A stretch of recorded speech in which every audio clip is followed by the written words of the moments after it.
Let me see. I feel like my camera. Am I getting the camera?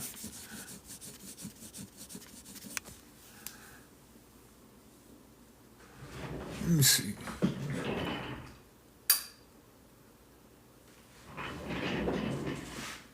That's not a glare. Is that a reflection from the? Oh, there we go. You can see how bad the screen is scratched up.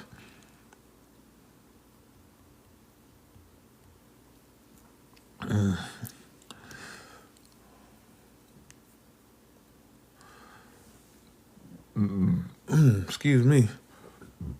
Oh, Lord.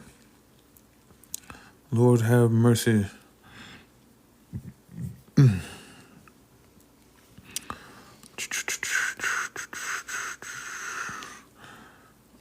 Is this bent? It feels like, I don't know how I did that. I gotta get a new pencil. Why they want $100 for it? I don't understand.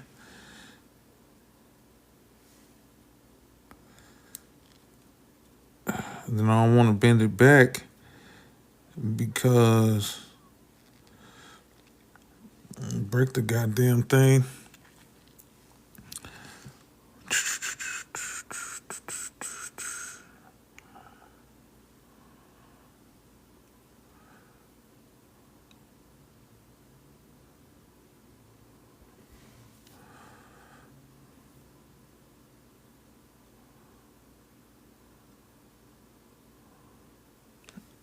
When do I start?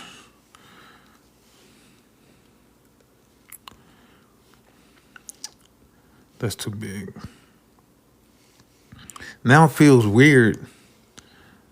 I did drop it a couple times.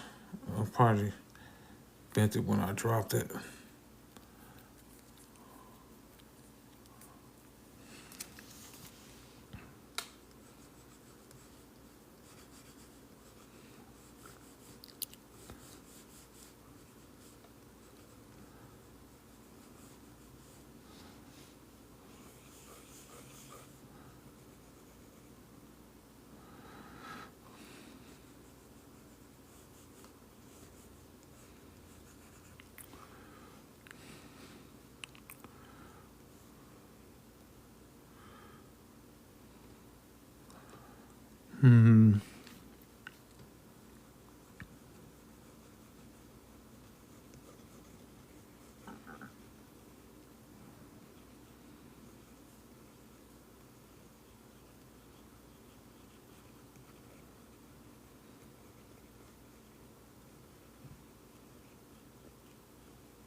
Hello? Good evening, sir. What's up? What's up? What's cracking in the streets? I wouldn't know. You don't you don't know about the streets? Oh, You not tapped in to the absolutely. to the streets? The It's streets is over here. The it's streets is cracking. outside. Yeah, it's cracking out there, man. It's going down. Man, so I heard. So I've heard. We at war. We on the moon. What are, they setting factories on fire. Uh, Yeah, I heard about that.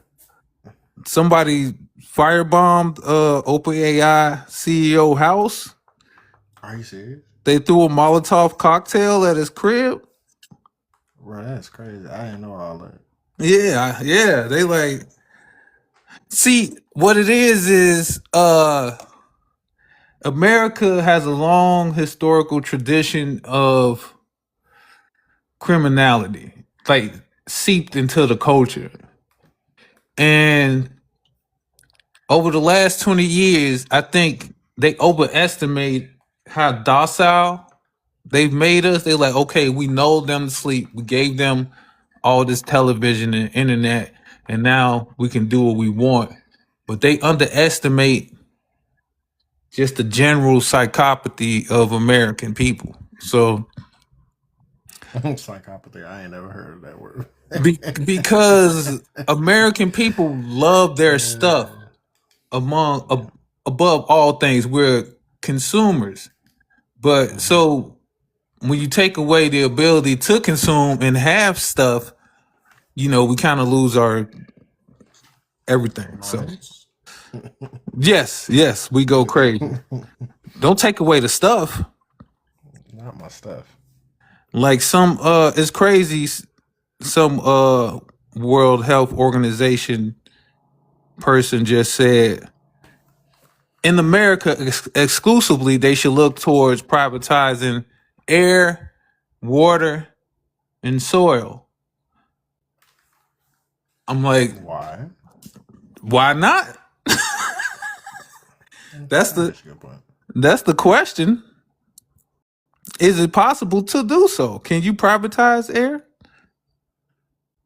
They'll find a way. I That's what mean, I'm first you saying. gotta pollute it, and then you gotta sell what's clean. See, it's doable. It's just nasty as hell Oh my God! So you got to destroy the planet to sell, to sell it. Yeah, because it's a free gift. It's a gift, but and if you want to put a price tag on it, you gotta have a demand for it. here's the thing, though. You already got all the money. Like how much See, I need more though. for what? What you gonna do? You already got Okay. private pedo islands. You First got off, I don't have slaves. that. Okay, I do not have that. Not you. I'm just saying hypothetically.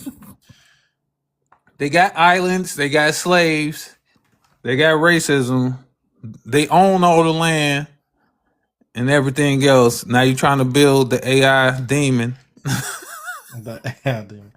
Oh, I was watching a video earlier, and it totally slipped my mind that AI is a place in the Bible. Hmm. Yeah, it's a place called AI, or whatever. It was AI, In the literally Bible? in the Bible. Explain. Now, okay, so hold on. So now, hold on. See, look, you put me in a high spot. Give me a second now. Hey, don't be Here's the saying thing. don't be saying things you can't back it up now. All right, don't No, be just. that's the thing. I can't. I Oh, can't back all it right. up. That's why I gotta grab Nino. Hold on, Nina Bean. Go get your resident expert. You feel me? I gotta grab the resident expert. Oh Hey, Lord. so remember we was talking about this earlier with the place called AI in the Bible? Mm-hmm. Where is that? Do you know where that is? Of course I can look it up. Of course you can look it up. I don't know why I feel like it's in Joshua, but I'm not sure. But it sounds about right, right? It's a rainbow. For sure. That's crazy. But yeah, knowing her, I can see her doing it already. She's finna look it up right now. But it's in. I believe I'm putting my money on Joshua right now. Um, but yeah, it's a place called AI in the Bible. Yep, Joshua 7 and 8. So when you say a place called AI in the Bible, you mean verses? What you mean verses? Are you saying a place like there are verses labeled AI in the Bible, or there's a place that the Bible describes called AI? What do you mean by place? The second one, a place that the Bible that literally goes under the name AI, like Sodom or Gomorrah. There's a place called AI. Okay. It's in Genesis. Oh, it's in Genesis too. Yes, it's mentioned in Genesis. Okay. Abraham pitches his tent and builds an altar near AI during his journey. Okay, Abraham.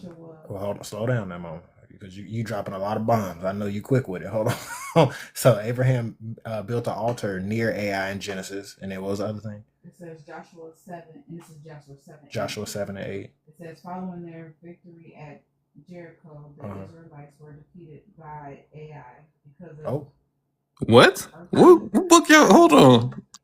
Hold on. Are you hearing? Can you hear her? Yes, I'm finna crack Oh, open dang, my you're that Bible quick? and whatnot. That's I crazy. gotta think see it was this. Achan's death, Well, which violated God's commands.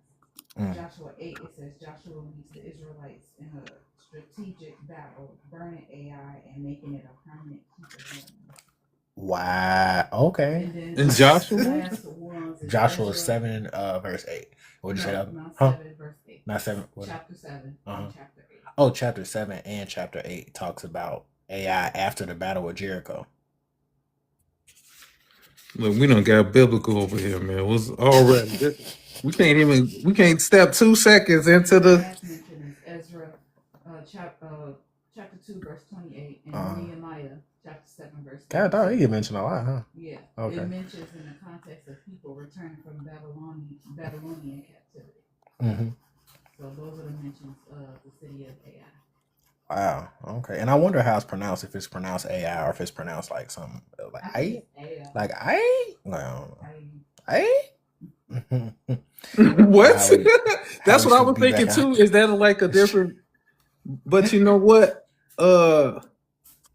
See, because I think we get into these parallels because what my understanding of human nature tells me is just like that this all happened before.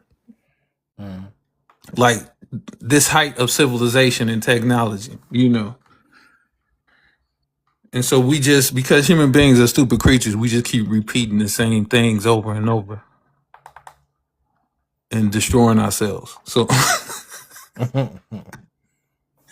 I can see that. that is very fascinating. I was watching The Chosen today. I have not, but do you have thoughts about it? I didn't initially. My cousin, she been on my back to watch it, and I was like, I'm not watching it.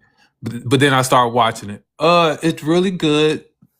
I didn't watch it for a specific reason because, and that reason still stands, but it really whitewashes everything, and it does. It's like, it's kind of like this idea of like, okay, if I tan and dirty up white people, I can pass them off as the ethnic group of that region, you know. Even though there are some ethnic people sprinkled in there, I think any person with any type of real historical context will see even though there are black people there, will see the lack of melanin. I can't even say the devil got my tongue. The lack of Negroes as egregious, but Right. Oh, you mean in the show that they don't have no people of color in there at all? They do. Dirtied up white folks. They do have people of color. It's sprinkled in black folks, and then it's sprinkled in other people of color. They try to really represent the Middle Eastern The Palestinian vibes. the Middle Eastern look when it comes to the like ethnic depiction of the people. You know, but it is an interesting show, and it is a well done show, and it's a good show, and so, you know, just for the treatment of the show, how they treated it, I enjoyed it. But in the back of my mind, I got that gripe. No, a homie of mine, he tried. No, I'm sorry, wrong show. You talking about The Chosen? He was talking about David or House of David or Yeah, that's another situation. I ain't watched that one either, but yeah, he said he was pretty adamant about me giving it a try. I did not, but he did want me to. As you mentioned it just made me think about that. I was like, oh yeah, that's right. They did have these shows that they was putting out recently. yeah, these are, and I haven't seen The House of David, but from seeing this, it's a very good show, and I get why she wanted me to watch it, and it's just like I think that's why I was adamant against it, is because I've been watching TV a long time, and there's been always this very consistent whitewashing of the Bible narratives. It's just so thick and deep, and it irks me to my soul, and so it's like that kind of steers me away from biblical media in a way. I dig it. But at the same time, some of these shows are good. So if you could look past that, give it a try. If not, who cares? Because as I told her, I was like, I'll just read the Bible. Because she was like, yeah, it gives you a different context. And she said it gives you a different context into the daily lives of. Like, do I need a deeper context, bro? Yes, you always need a deeper context, but I feel like with imagination, you can get that from reading the Bible. Just That's so funny because I was literally having a conversation with earlier this week, I believe it was, and we was talking about the concept of like fallen angels and how deep how deep the Bible does and does not go in regards to like identifying them very, very specifically, and how there's like I'll call it auxiliary text because I don't really know what else to call it, but it's like books outside of the Bible, like the Apocrypha or like the Book of Enoch or whatever the Dead Sea Scrolls is. Never touched it, but at the same time, they go a little bit more in depth on those different things. And I was having a conversation over the years actually, where I was just like, I feel like I don't need any deeper context because there's certain things just that seem eerie to me just on the onset, like the concept of for real, like the concept of mirrors, I think is weird. What you Like, I mean? think it's very like the idea that it exists, like mirrors, like literal hand mirrors, bathroom Why do mirrors. mirrors spook you? Because whose idea was it to make something that freaky? Like, why did you want to see yourself so bad? What was the vanity factor that played into you mixing mercury and all these other weird elements to just see a reflection of yourself? Like, Why I does don't know. why I don't like the negative context in which you of mirrors. in which you package mirrors. I feel like Bro, I hate it. you're projecting your feelings onto mirrors I, because when you open the Bible and you read Genesis and it starts to open up, and the first thing God gets into is creation.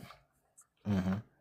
And so that tells us God is creative in nature. Mhm. And then he makes us, and we are creative in nature. And so a human being with the ability to create, the first place a human will see that reflection. Water. Right. So then you want to create something where you can hold your reflection wherever you See, go. freaky bastard. Why is that freaky? You want to be Freaky able bastard. to, Look, but then but you also need you gotta look at the symbolism of a mirror. The mirror is supposed to reflect what's really there. So without the mirror in your imagination, you can see whatever you want, positively or negatively. And so like to see because a lot of times, even myself nowadays, like I have an image of myself in my mind, and I don't spend a lot of time in the mirror. But when I look into the mirror, it's like kind of like a flip of the switch. Like, okay, there I am. Oh, I don't. You like, oh, I might be looking rough. Like, man, I'm looking rough. Or I might be, oh, I don't look too bad right now. Type of situation. So it's always like a reality check. But then another thing with the mirror is like the symbolism of the mirror goes deeper as far as like having certain people around you, because like your relationships are supposed to be like mirrors. So they supposed to reflect that reality to you. But if you got a foggy mirror or foggy relationships, then you'd be stuck in delusion. And so, yeah, mirrors are a good thing. I think the common person can't comprehend how a mirror works. So it's creepy. I've heard of the whole two-way mirror situation, and they've been like, "Oh my god, like, well, how is that working?" Ooh. A I'm just two-way like, mirror bro. is just a glass that's reflective on one side, and so the person can see through it, but the other person can't. Well, with that being said, I feel like I can see through the BS and you can't. So I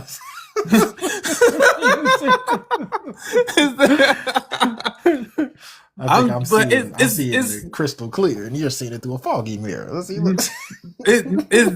it's interesting to me psychologically that you were creeped out by mirrors. Like I'm like, what's going on there? The only thing that creeps me out for real about mirrors is like, okay.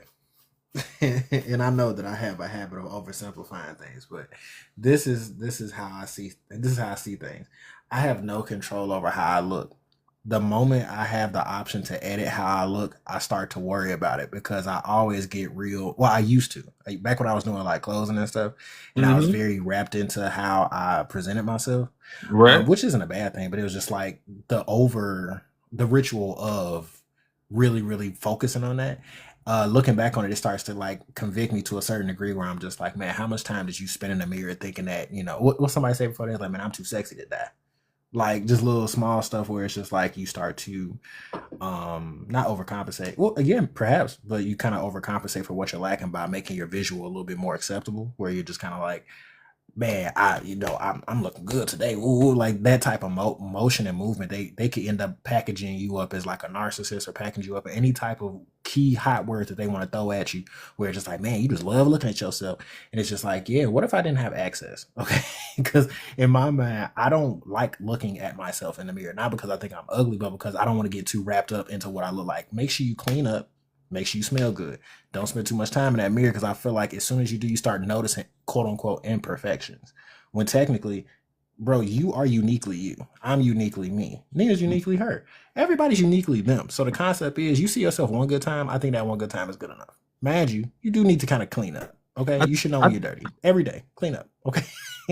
I think this sounds like giving too much authority to the tool and then to other people who are observing you, and they want to nitpick at you because they project them, they face it. Like the mirror is a tool. You have to use it. You have to have knowledge of what it is and what it's for and your intent. And if your intent is to just, okay, I'm looking at it just to do a little spot check and I'm out. Now, if you give too much authority to the tool and now you sitting in it, now it's ruling your life, that's not on the mirror, that's on you. You got to do some checks on yourself. You know what I'm saying? But also, if you're using it as a tool in a prolonged sense, because maybe fashion is your art or hair or whatever, that's okay too. But you always got to keep your authority.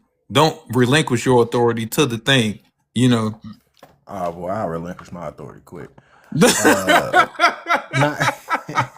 Not currently, but like for real, that's something I do. I have noticed like over the years is like and I think that's where most of because I'm not a big conspiracy person, but most of my conspiracies are rooted in the fact that I know I'm extremely flawed, and it's just based on my history, like personally, just my own history. So it becomes this thing where it's like when I look at tools, like what we're saying right now, when I look at tools, something as simple as a mirror, I'm just like, oh hell no, get me as far away from a mirror as humanly possible. And it's like, bro, it's just a tool, like relax. And I'm just like, no, I know me. If you give me that tool for too long, I'm going to pervert it. I'm going to twist it and contort it. And it's just, and that's why I tend to just be like very wary. Like the idea we were talking like some time ago where it was just like, well, I ain't gonna say we were talking some time ago, but I know that I was talking to somebody a long time ago where it was like when I had a very severe addiction to porn, it was just like, I don't want the phone nowhere near me. It's like, bro, but your phone, it's your phone. I'm right. Like, but if you give me that phone, if you give me access to internet with privacy, it could go up. Okay. And I know me. Okay. So it's just like, so it's like laptop away from me. And I understand that completely. So then it's like complete abstinence, and I get it because it's kind of like and the Bible says it too. Don't even dance with temptation, right? Yeah, it said flee. Yeah, it said run. because I was in I was in therapy for a time, just like 6 months, and then that was an issue, and it was like, and the therapist was like, okay, you got the phone down, but we want to try to reintroduce it so you can have some type of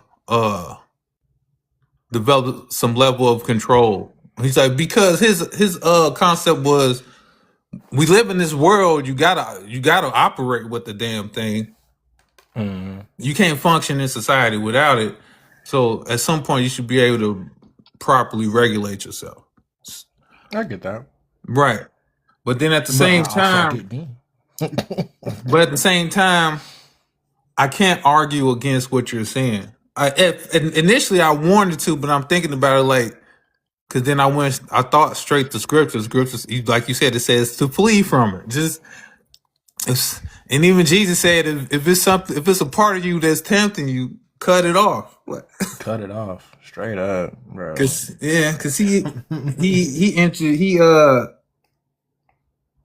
he understood just the nature of man very deeply, you know.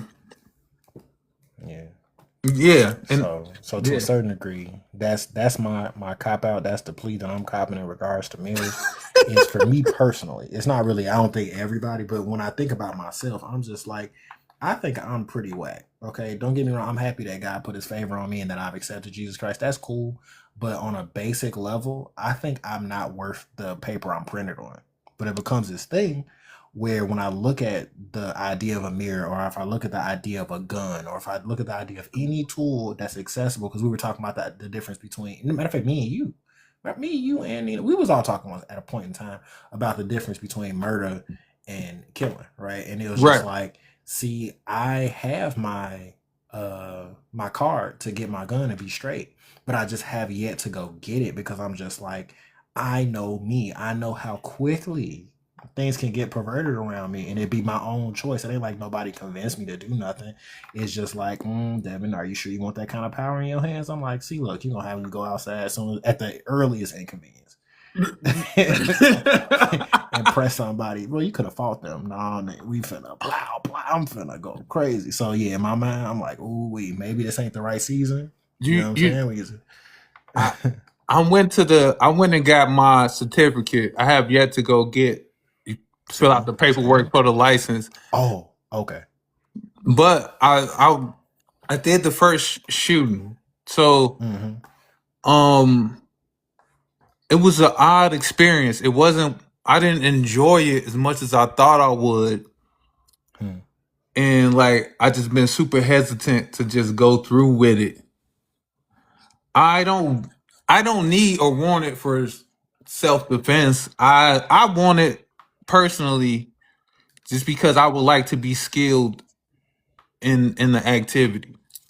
I even thought about like getting into like, competitions and stuff like that for sport, But for some reason it's just like it's not a lot of motivation.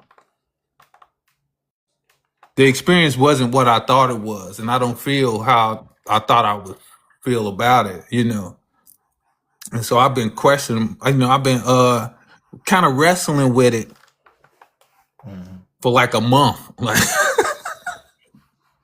sure, I've been wrestling with it for at least 2 years. Man. With the whole gun thing. I do appear to the philosophy of it's better to be a warrior in the garden than a gardener in the war, Who said that? I like it. Who said that?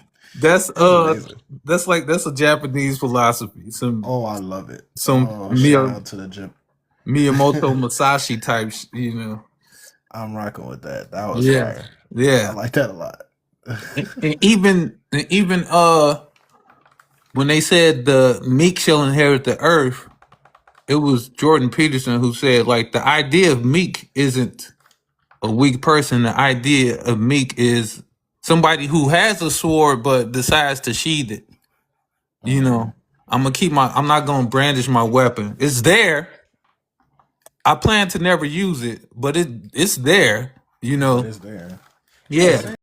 Yeah, and that's the thing. I remember when I took the class, and it was just like, oh, so these are the laws and the rules in regards to, you know, somebody breaks into your home, blah blah blah. Ooh. And I'm like, that's the primary reason, which isn't like crazy because I mean it is crazy because it's not like that happens frequently in the area I live, but I'm not really of the mind to just be like, well, it doesn't happen, so I ain't tripping. So in my No. mind, you know, it's almost like life insurance where I'm just like, I don't know when I'm going to die, but let me just put it off to the side. So when it came down to it, I was just like, I'm gonna hold off on the. Did it get blurry over there? Oh, No. but so when I'm sitting there thinking about it, I'm just like, yeah, you know, tell me about these laws and woo, and they're just like, so if you do this, you can go to jail for that. If you could do this, you can go to jail for all these things, but you can get out as long as you did it correctly and da. So now I'm sitting there planning out a plan of attack for a hypothetical situation in regards to a license that I don't have yet. And I'm just like, okay, we're thinking a little too hard, Devin, but you know how you do like to overthink a lot of stuff. So until you can have a clear mind in regards to purchasing this tool, until you can have a clear mind about it, how about we take a little break and just kind of, you know, step back a little bit? I think so that's where I'm at. Growing up as I did, I have a different understanding of reality. Like laws are laws and they're serious, but laws aren't reality. Like I was explaining to somebody, like when it comes to actually shooting somebody, you should have like Traumatic, isn't it? you should have a illegally acquired throwaway gun. Not your. This guy. Don't shoot nobody with your legal gun registered to your name. Like, no. But also, when you look at the laws are there to benefit the government and corporations. Like under most circumstances, it's rare. It's extremely rare that you can shoot somebody and actually get, even in your own home. Like you will most likely go to prison.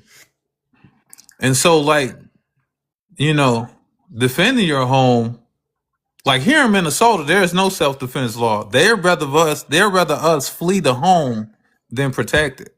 You know, so I'm not even safe if somebody come in my house. Because some people say that, oh yeah, if they come in the house, I could do what I want. No, you can't. Like, no, you cannot.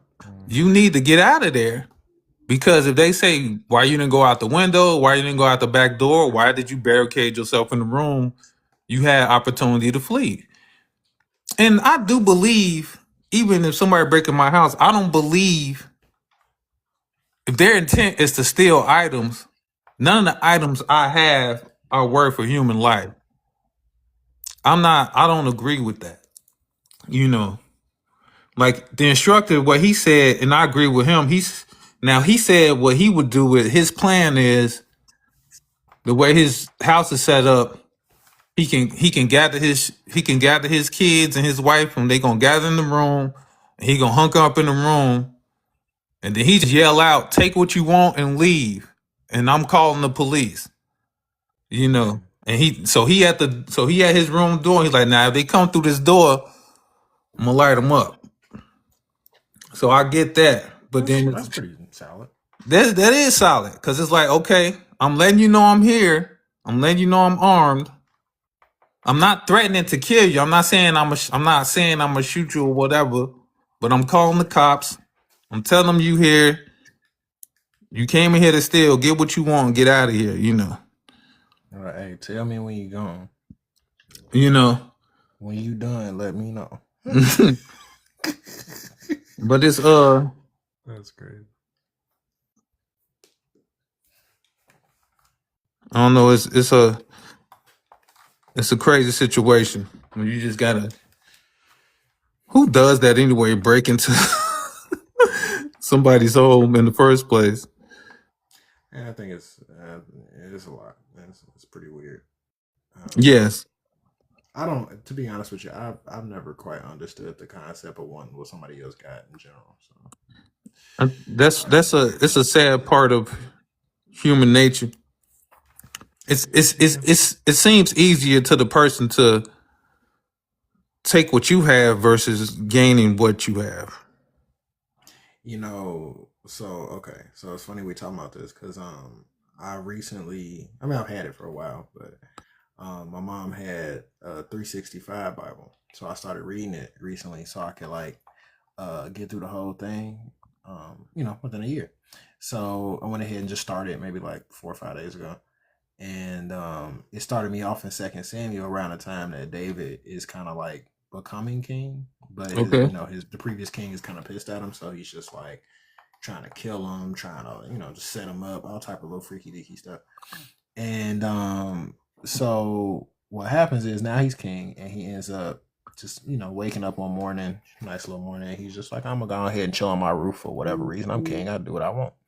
So he out there chilling, and he see this female outside taking a shower, or taking a bath, taking a shower, whatever. Well, she was bathing herself, and he's just like, hey, let me go get my little henchman, not my henchman, my little guard or messenger or whatever. I'm like, hey, who is that? He goes send for somebody else's wife, and then he knock her up immediately.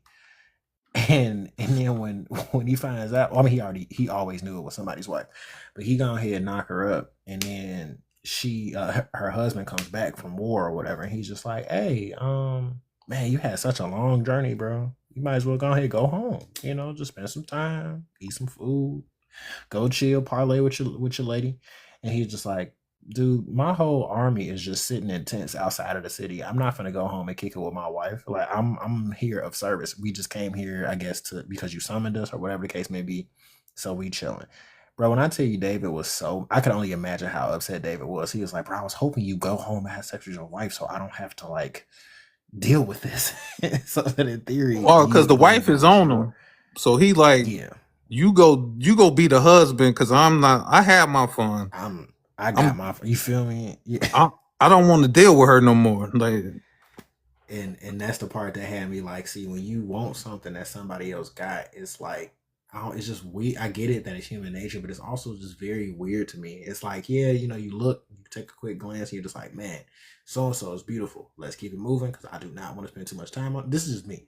I don't want to spend too much time on this because my mind gets to racing. We're not gonna do all that. We're gonna keep your head on swivel, keep it moving. Not gonna think too hard about this. Done. Dave I call him Dave. Dave legitimately plotted and planned on this, man. He sent them to war with a letter, bro. With a letter that said, hey, deliver this to your commanding officer. The letter read something to the degree of, put this nigga on the front line, and when it started getting hot, back up. And in the letter, bro, it broke it down even further. It was like, and when you deliver the message back to me, as if I didn't tell you to do this, when you deliver the message back to me, say it like this, so I know it's done. this is David. This is King David, bro. This is okay. Okay, so this gets me into several things. First, and what I'm finna say is crazy. Oh, I'm so excited. It's beyond controversial. Oh, I'm so excited. If you look at modern politics and then you read the Bible, and I don't believe in the statement I'm about to say. Okay. But if you put those two things together, it just tells you like the Jews are not to be trusted. These are not a good people, right? You funny as hell. But also, your lab right now. He's being anti-Semitic, fam. I'm reading the Bible. What am I supposed to think? Like, look, and I'm going to expound on that. Now, to track back to where we originally started, we talked about human nature. It really goes into the animal aspect of human nature. Like, they found, like, studies showed that, like, if you're dealing with apes, if I give an ape something and don't give something to the other apes, those apes will kill that ape. They will go straight into murdering him. And if they have access to you, they might murder you too for giving him something and not giving something to everybody else. Oh, wait, hold on. Let me tag Kanye in this real quick. Who you I was... I said, let me tag Kanye in this. Oh, are you tagging Kanye? I'm like, hell no. Okay. He probably ain't even got no TikTok. No. But then, and to throw this around on the other side is like, I just saw a post recently today. Something else the World Health Organization said is that their the biggest threat to everything they're trying to do is black people in America specifically. So then a young woman, she was like, we barely have a community. We don't own anything. We don't have no land, nothing. Why? We don't even deal with y'all. Why are we your biggest threat? Like, what is we doing to y'all that makes us a threat? And then she gets into the whole conspiracy, like, you know, the Black Hebrew conspiracy thing. Like, oh, is that true? Is that why you want to eliminate us? Blah, blah, blah. And I have no opinion on that one way or the other. It's just interesting and entertaining to think about. But back to the initial statement, it's just I find it completely interesting, or just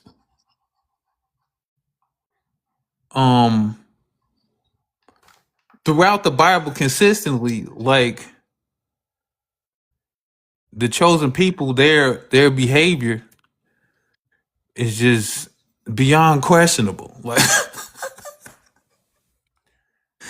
Yeah. they just continue to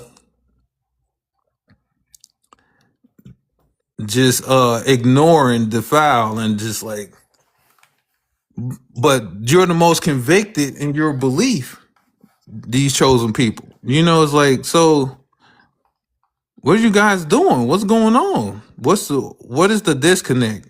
What is it that you guys don't understand to the point like where we're at now, like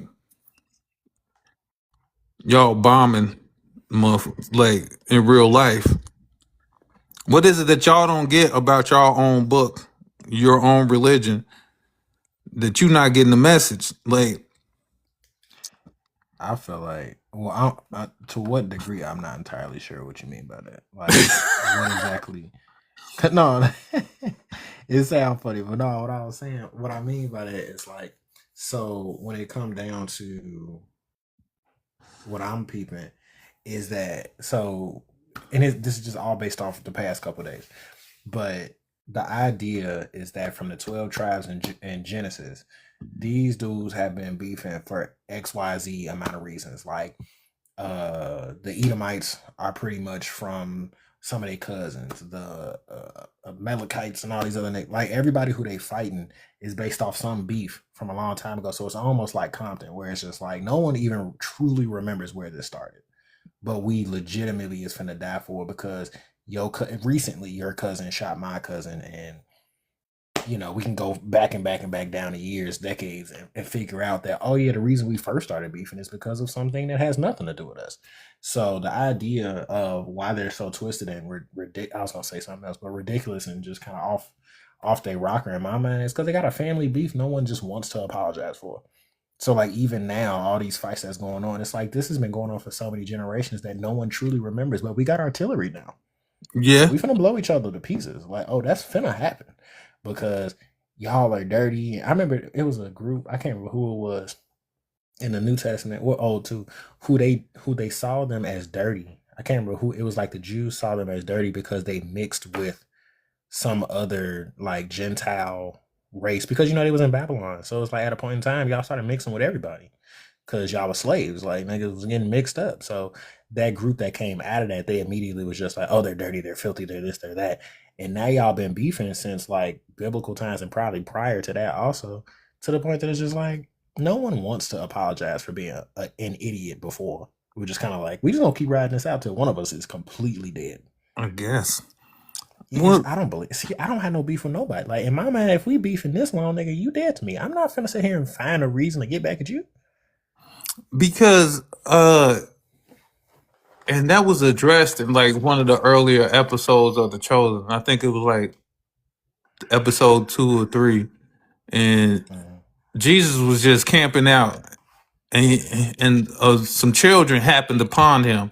So after they happened upon him, they just kept coming back and just hanging with Jesus. So he started ministering to the children, and one of the lessons was about vengeance, because I guess one boy was bullied and then he stood up, but he was teaching them like you know, what God said, vengeance is mine, you know. And it's just like, especially when I look at the black community, you mentioned Compton, I was like, to escape the cycle of violence, we have to sacrifice vengeance and maybe justice in our eyes, you know, for a sense of greater peace. And I say justice because a lot of people may have been done wrong or had crimes committed against them, but for the sake of future peace, you have to sacrifice the idea of, like, you know, getting retribution for that. But is it worth it for your children and your children's children? I think so. You know, and you might not even forgive what was done to you, but you can set it aside, I believe. I was gonna say up until the point that you see them up at your favorite burger spot. Nah, up to any point. You gotta make a decision and commit to the decision. And it's like, I might not speak to you or look your way because you see them at your favorite burger spot anyway. Most people, the average person, just don't have the courage to act in the moment. They gotta go hype themselves up, get drunk or high, or involve somebody else who will hype them up. And then they don't even have the guts to walk up on the person. They go do a drive-by, then they hit the wrong person, and then now you got a whole new cycle of violence. Now somebody want to get you because you ain't even brave enough or convicted enough to do the thing you set out to do. You had to find a way to try to do it from a distance, and you botched it, you know, type of thing. And that's the most common reaction. If we was to be completely honest about it, it's like very few people are actually like, they have the courage and insanity in them to actually go through with what they feel and they should do based off what was done to them or based off what they believe they should do because of like peer pressure, because they affiliated with an urban group, or maybe, oh, my older cousin is carrying this torch for the people down the block because of what they did to his homie. Now he been preaching it to me, you know, type of thing. And it's just like, I mean, even though a lot of people get in trouble for this sort of thing, like if you really get into the psychology of even kids who have done things, a lot of them, I say 10%, only 10% are really about that life for real, for real. The other 90 have just been goaded into it in various forms, and they deeply regret it because they're suffering dire consequences, you know. Yeah, I don't know. That got real happy real quick.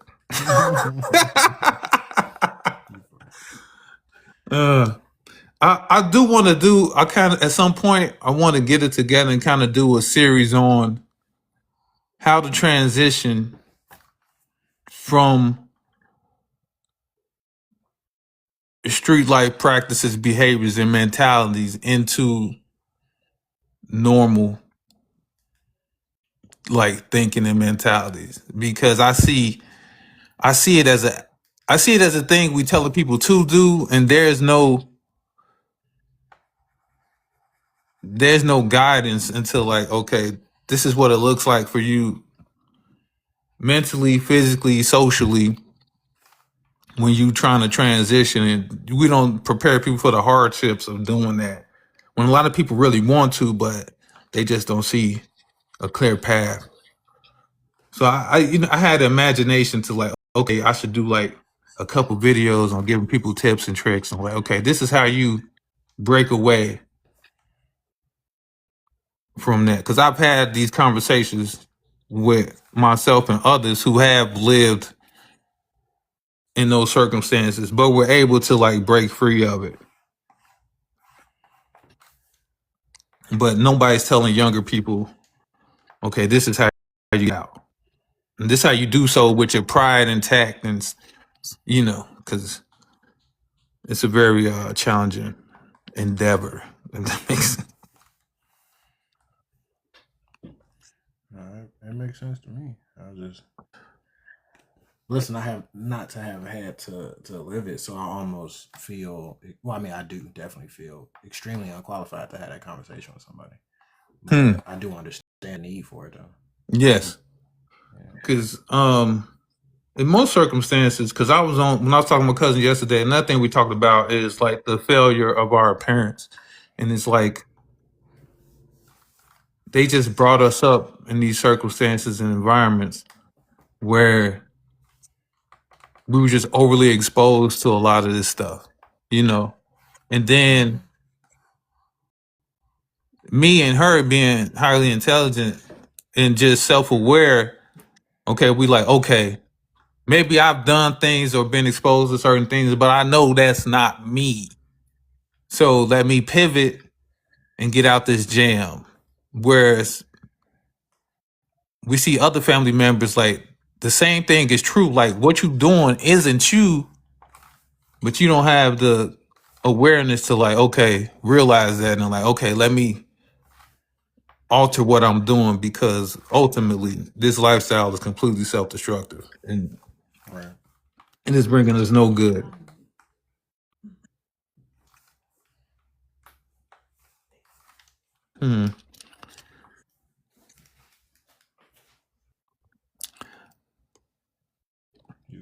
Hold on. You have it? Oh, never mind. Must be a bug. Bug? Yeah. Big one? Spider came down a water spout. Not down a water spout. Oh no. You got that. Sit down came the rain, baby. And you watched the spider? Oh my! With your slipper? You watched I apologize. I'm sorry. That's funny. She said it ain't coming out. Not tomorrow. I apologize. You talk about the sunshine you see is heaven's gates. You wow. I was not ready for that, man. I wasn't ready. She got up. I'm thinking something going on. She looked at me like she had to kill her in the eyes. I said, "Oh, hold on. Let me back up. Let me leave her alone." I don't know. I'm deeply afraid of spiders, so spiders are a serious issue. Like it's hilarious to me because you scared of spiders, man. I'm scared of mice. You talk about some man. You just got to get back there and get your hands dirty. I'm like, boy, I'm scared as hell. I ain't trying to. I know. I'm scared. I'm terrified of the smallest thing. I know why. I could tell you why. Did you see a documentary that changed your life forever? No, when I was like 4, the first thing was when I was like 4 or 5, it was Halloween. And my mom, she bought this spider. It's like, it kind of like got a cord to it. And you know how the babies got the snot thing, you squeeze it and pull the bugs out their mouth, out their nose. It had that attached to it. When she squeezed it, it jumped. So she called me to dinner before we went trick-or-treating.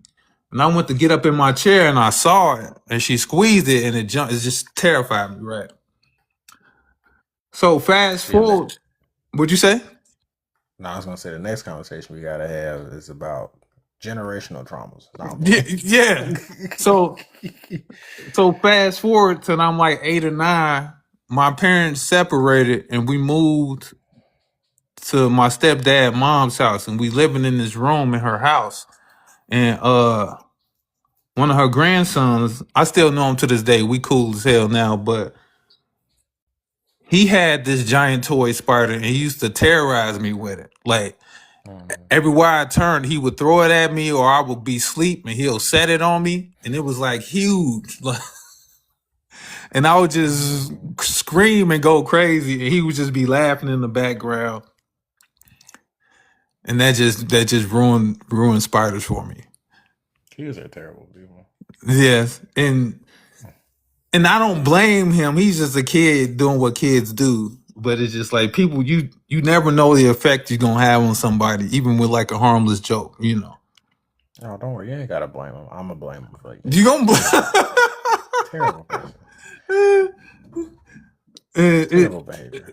He was a kid, Terrible. I can't imagine the people I've caused harm because I've had my share of teasing people and jokes too. So Oh, I know I was a terrible person. yeah. Not even for a second have I second guess that. No, for sure. We'll begin to some. Sure.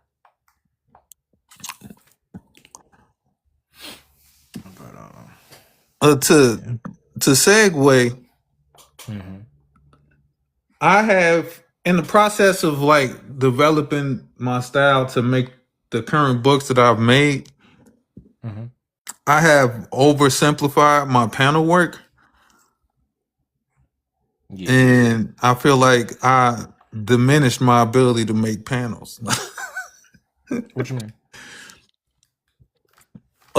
My panel layout design sense was better before I entered into this endeavor. And now that I found myself like trying to break away from the simplification, I find myself struggling. If that makes sense? I do understand what you mean. Yes. Because in comic books, especially American comics, it's not as prevalent in manga, but in American comics, when you get real deep in it, you will see like crazy creative like panel design for pages. It's like, especially when they get into like double page spreads, and if you know how to read panels very well, like the stuff they do, a lot of dudes do is amazing, you know. But I started to simplify because I wanted to I was kind of trying to teach myself a more controlled way of like storytelling through panels.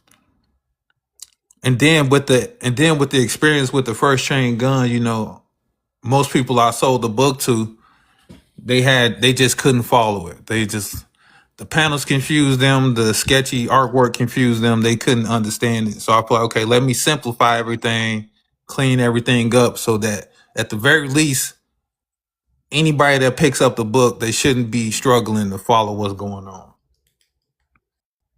I agree with you, but you know what I also thought about just now is when you was telling me about the intent. Well, you know, your concept. Well, not your concept. Your theory in regards to the creation of Reddit and how I went there for the wrong reasons and stuff.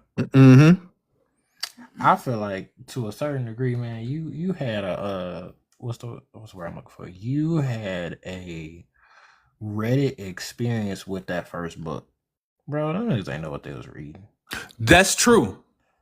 That's true. I followed every page. I understood everything I was reading. And like I lost volume 3 because I lost all my internet. I lost all my like pages and emails and stuff.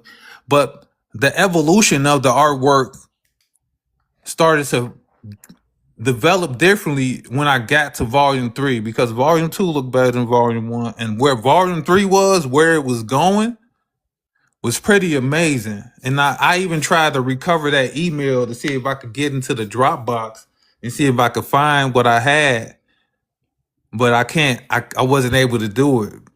So like I would probably be at a whole different level right now if I never like went on this journey. But I am satisfied with where I am with everything right now.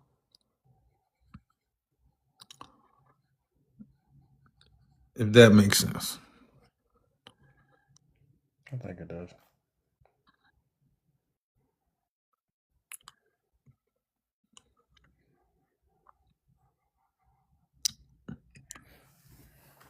Because I've been working on Deathcast recently, and it looks amazing.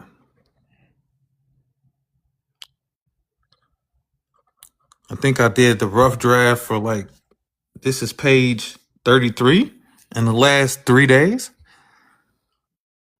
Well, not 33 in the last couple of days.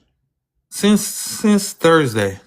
So that's Thursday, Friday, Saturday, Sunday. So last 4 days, I rough draft 33 pages. It's not the final ink, it's just a rough draft. And that don't take too long. So that's like 4 or 5 pages a day. But it's coming along pretty fast. I love how it's turning out. So I'm happy to hear that, boy.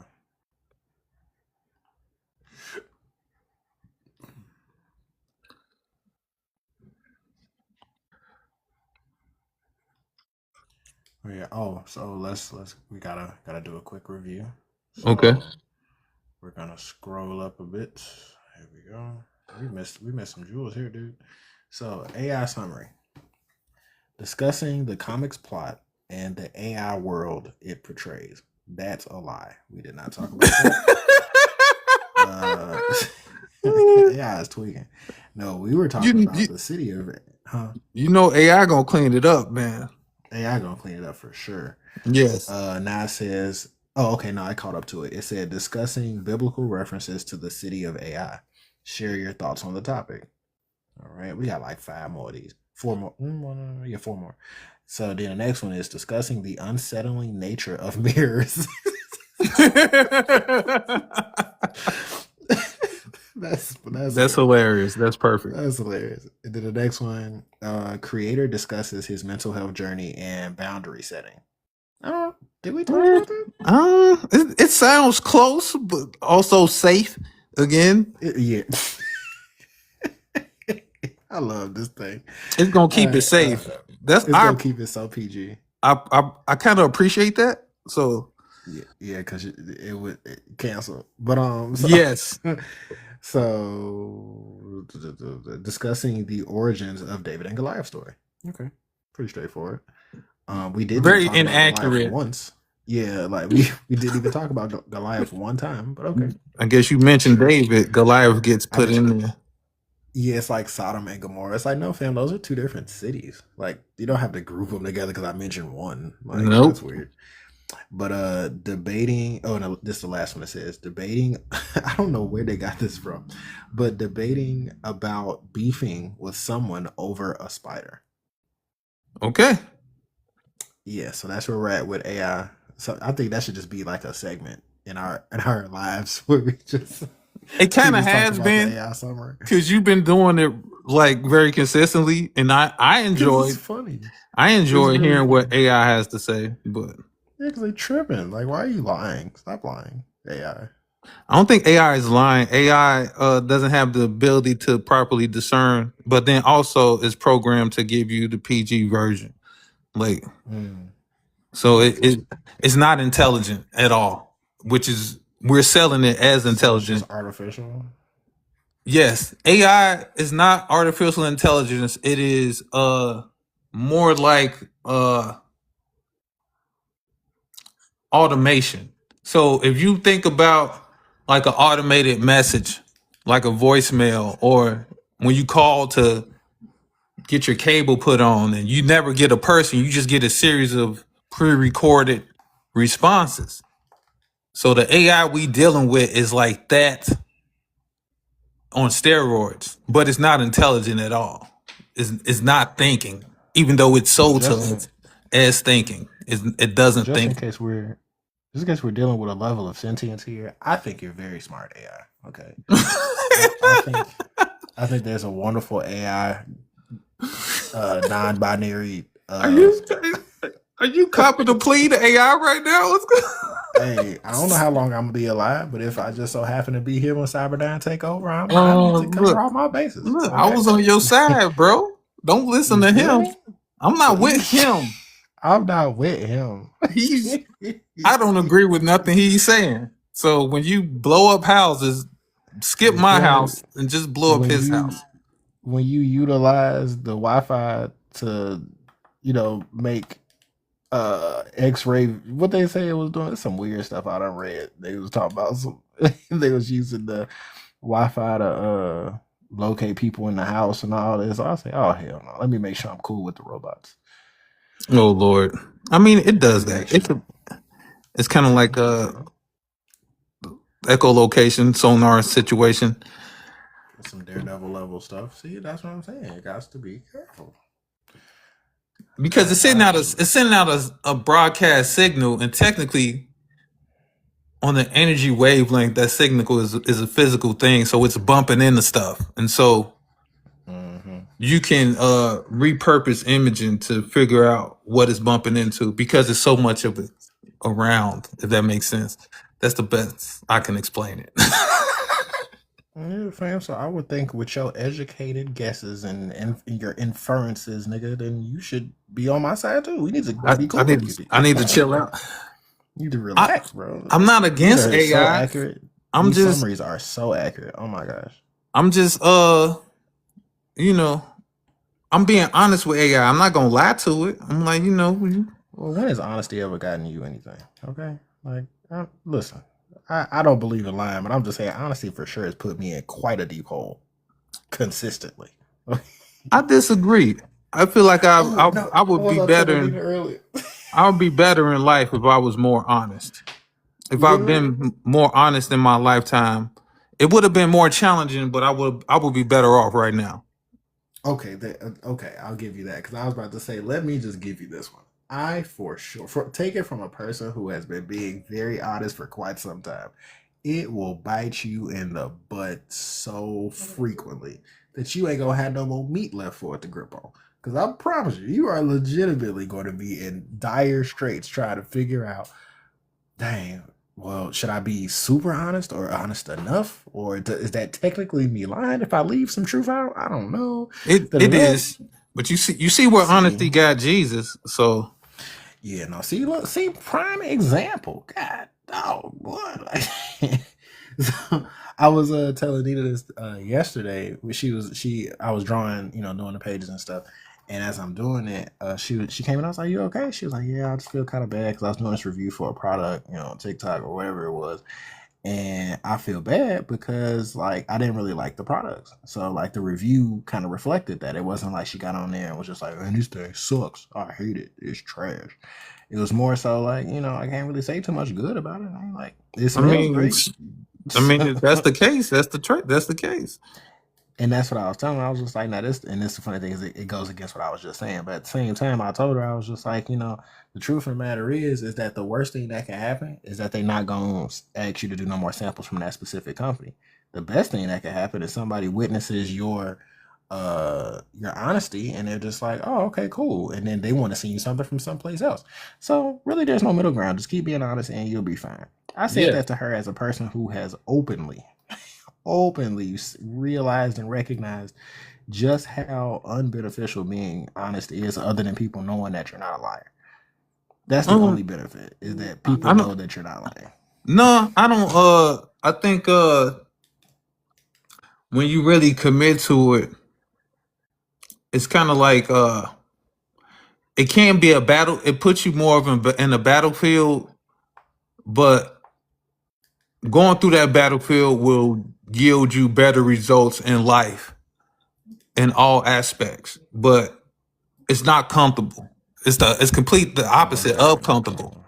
So that's why we avoid it. Not because it's not beneficial, but because it breeds conflict, especially in the world filled with liars and people trying to get over. So when you start using truth, you start shining a light on everybody bullshit. People don't like you, so they like we gotta get rid of him. Mm-hmm. He has the go. So,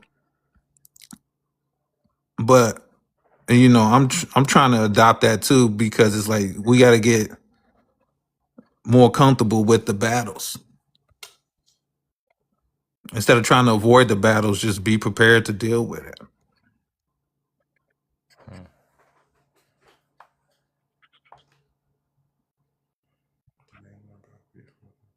Yeah. No, no.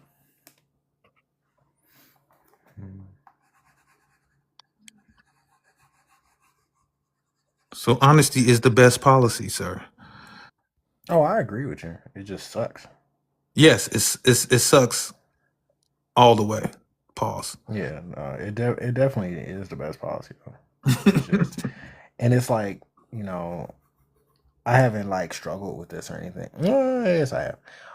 It becomes this thing where it's like trying to talk to my girls about it, and it's just like, all right, so you get caught doing something. It's like, hey, did you do this? And it's just like, no. It's like, okay, so the reason you said that is because you know a punishment's coming because you got caught. But the truth of the matter is, if you tell me the truth, it won't be as bad.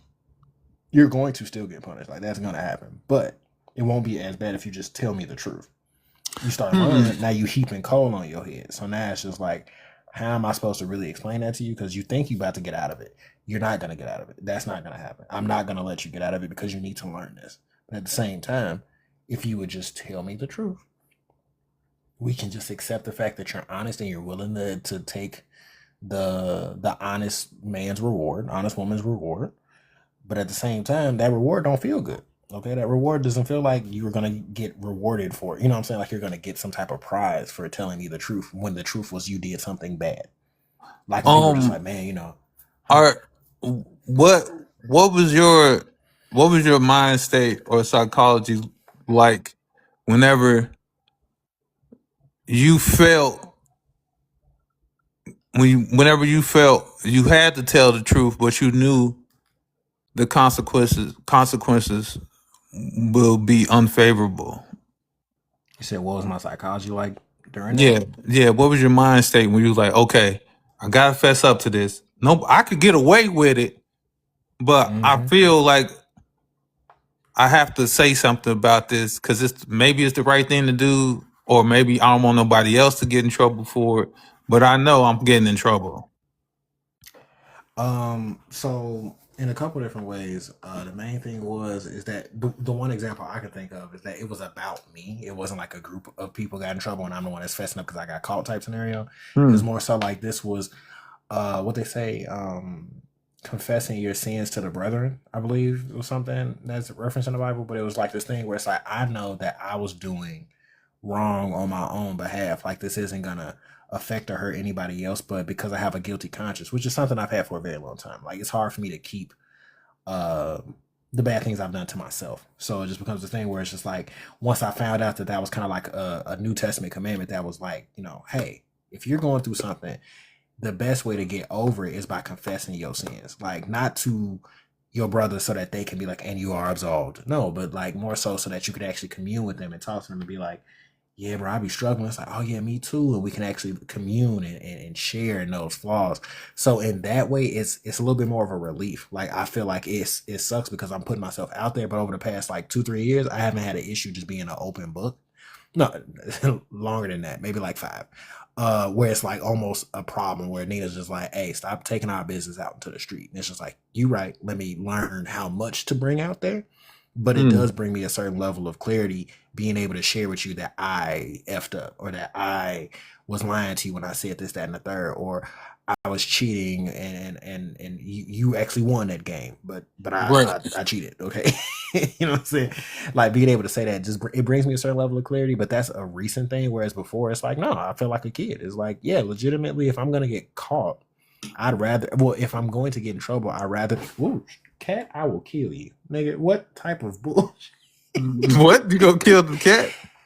The cat just scared the hell out of me, boy. You know how like cats kind of try to nuzzle past your leg? Yeah. Bro. Yeah, and it's like, she was under that table, boy. I jumped so hard. I'm like, what was that? But yeah, I will say that was my that is my current psychology about it, is that if it's something I've done to myself or that I was the cause of, it's a relief knowing that I can get it off my chest, even if it's something terrible and I'm gonna suffer for it. That type of scenario I can live with, because I can't just sit there and have it on my brain. Because I had this conversation at Amazon back when I worked there, and it was a bad conversation, but it is what it is. There's a bunch of dudes, young dudes, single dudes, all talking about how they can't have just one woman, right? And I think it's so ridiculous. We could talk about that, but I think it's ridiculous too, and I wonder if we have the same reason. But like you said, we'll get to it. And what I was gonna say was, they were talking about like, man, nah, bro, because I gotta do this. If she ain't trying to do something, I need to move over here, blah blah blah. And they just talking back and forth. And it was like, David, I know you done cheated before. You've been married for about 5 years. That's crazy. I was like, bro, let me keep it a buck with you. I haven't cheated on my wife for several reasons. One reason specifically is because I couldn't keep it to myself. Like, imagine, I just got, I went out there and did my thing, and I get home, and this woman decides today to make my favorite meal. I walk in the door, my kids is like, Daddy, bro, I break down crying right in the doorway. No, you go. My guilty conscience would not allow me to get that off. It probably the action will go through, but then I wouldn't be able to just be like, and we just gonna continue life like nothing happened. I'm like, yes, not me. I couldn't have pulled that. That's gonna be rough.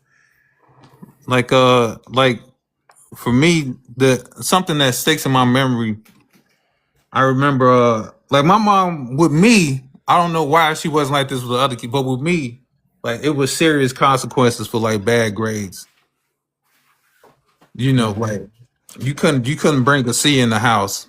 You know, you getting beat up. You But get beat up. It's crazy.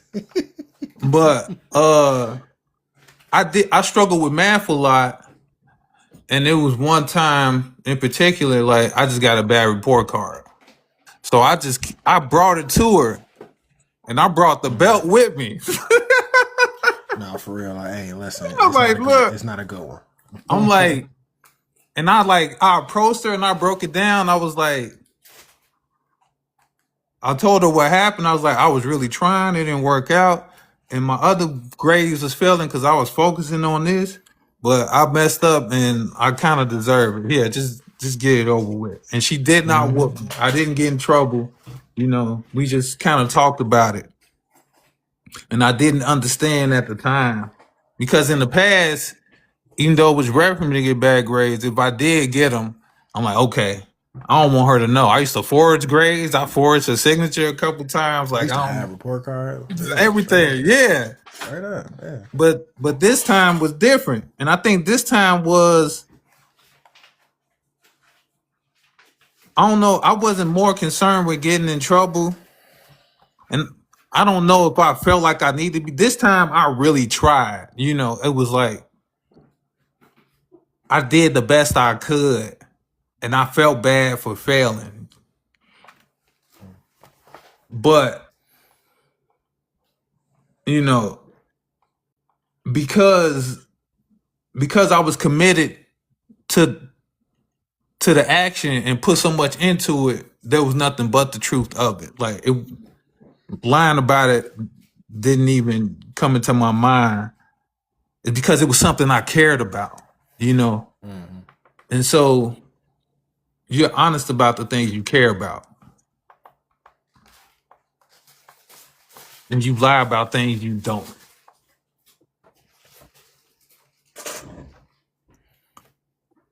I believe so.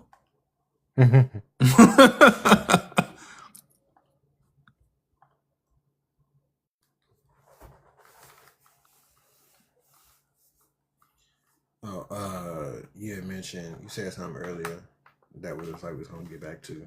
You were saying that you felt, well, I don't know exactly what you were saying, but I think you were saying something to the effect that you felt it was very dumb of a concept to have more than just one woman at a time. So, because the argument is that it's in our nature as men, I think that's more on the animalistic side. And I always lean into the the Trinity, when I think about the nature of man, because we are animals, but we're more than animals. So we got our body, that's the animal, and then but we do have our mind, that great intellect. But then the third aspect is the spirit, and I think that's a real thing. And so I say, anybody on that aspect, anybody who's leaning into that perspective, you really leaning into your primal animal side, and you're not leaning into your mind, so you're not self-aware, and you definitely not leaning into your spirit, so you're not taking accountability. And because you only pleasure seeking, you avoid those other two aspects, and you looking for an excuse to live.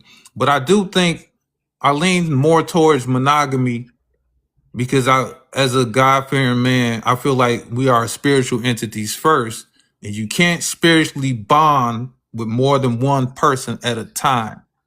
So if you're looking for a spiritual union of becoming one with a person, because it's easy to become one with somebody physically, you can trip and fall into something, but the work, the thing that should come first is spiritual first, then mental, emotional, then physical. But we do the physical first. So if you go on spiritual first and you combine it with somebody that way, it takes a lot more work. And that's probably the most closer to our nature than the animal side. You know, the animal side is more akin to a dog. You know, and so I don't knock people for what they do. You know, everybody got to come to whatever at their own time and pace. It's not for me to judge, but.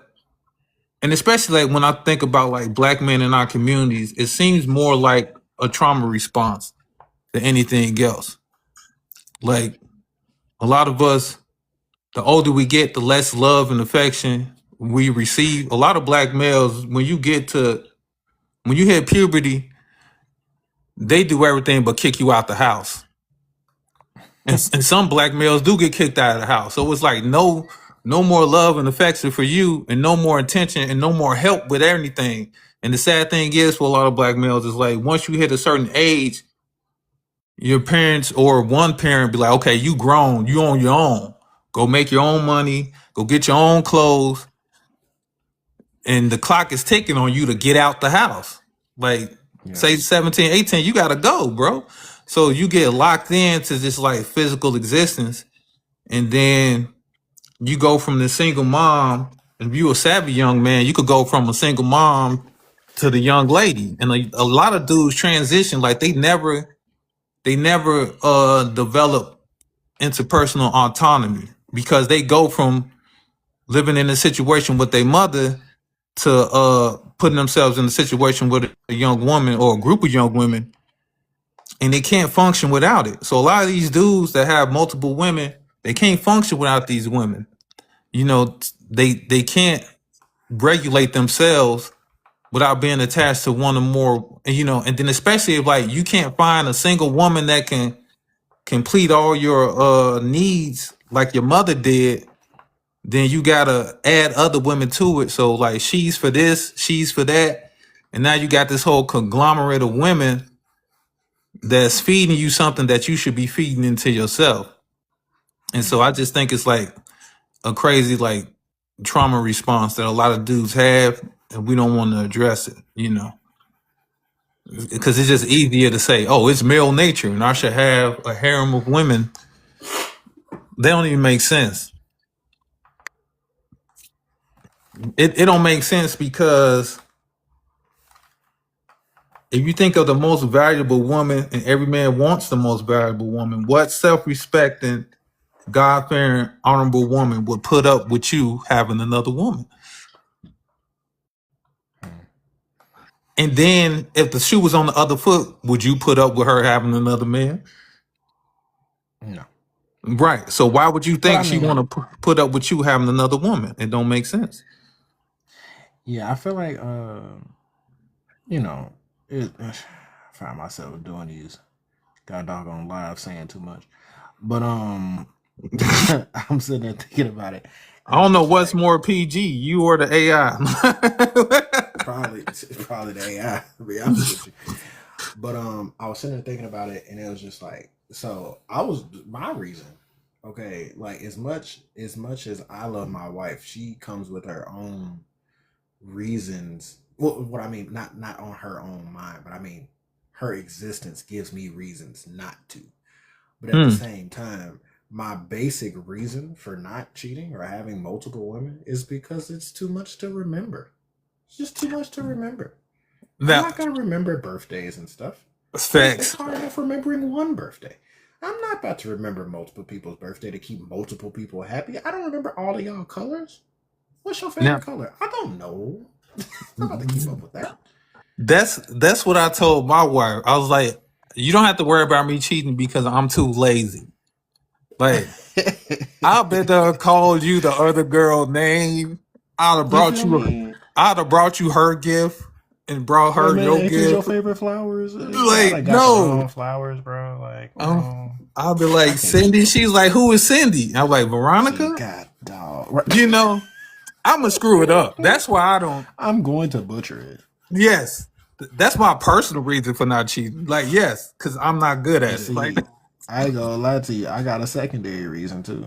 Why? My other reason is because I've told Nina this story before. So I remember it was a Valentine's Day, and I was living in Champaign, and I legitimately was talking to these two different girls, and I was just like, I know for a fact that I'll be able to kick it with somebody on Valentine's Day. All right, cool. I call one person. Apparently, like you said, what God-fearing woman will want you to be with another woman? And if the shoe is on the foot, who will want a woman who's with another man? She already got at least 3 different plans for the day that do not include me. And I'm just like, oh, right. That's right. We're not together and we're not married. So why did I expect you to be available? Makes sense. Yeah. And then the other girl done got on a train and traveled across state lines to go see somebody else. I'm like, I'm right here. Like, what? Why waste the ticket? Like, you not an option? Are you crazy? You see what I'm saying? So it was just like when I realized that I was not the option, that I was not the main consideration, I immediately was just like, that explains it. I'm not built to be a player. I'm not built for that. I want to know that I'm the one and only, just like you're the one and only. Yes. And like you said, no God-fearing person who wants a spiritual connection is going to be out here trying to soul bond with everybody. Yes. So the concept in my mind, I'm just like, no, that makes absolute sense for sure. And that was one of the reasons why, not like I was like, I met my wife and was just like, yep, finally got one. I'm going to marry her immediately. No, we was just dating. And I came to that conclusion over time where it was just like, I'd rather settle down than continue to hunt for more options, which is sick, but as we're still together. That's not logically that. Oh my God. It's so horrible. It's pretty gross. That's what I'm saying. I'm like, the amount of grossness that I've just experienced as myself makes me go, humanity's, I get it. I get why the Jews kept getting hated on by God. He's like, fam, I keep saving y'all. Y'all just keep doing this dumb stuff. I'm just like, I see myself in them. I see myself in them. We damn near suicidal as a species. It was like, for real. Like we don't want to be here. I don't know why. every other animal is like just cool where they at. We the only one that's like, we don't. Not only do we not want to be here, we don't want anything else to be here either. No, we suicide bombing everything. Like, so we going. Yes. So we want to be the most destructive we can at all times. Which is crazy to me, but you know, I'm not in charge, so. Hey, I mean, this is what I always tell people: would the story be as good if it wasn't this sad? Yes. No, it wouldn't. It would not.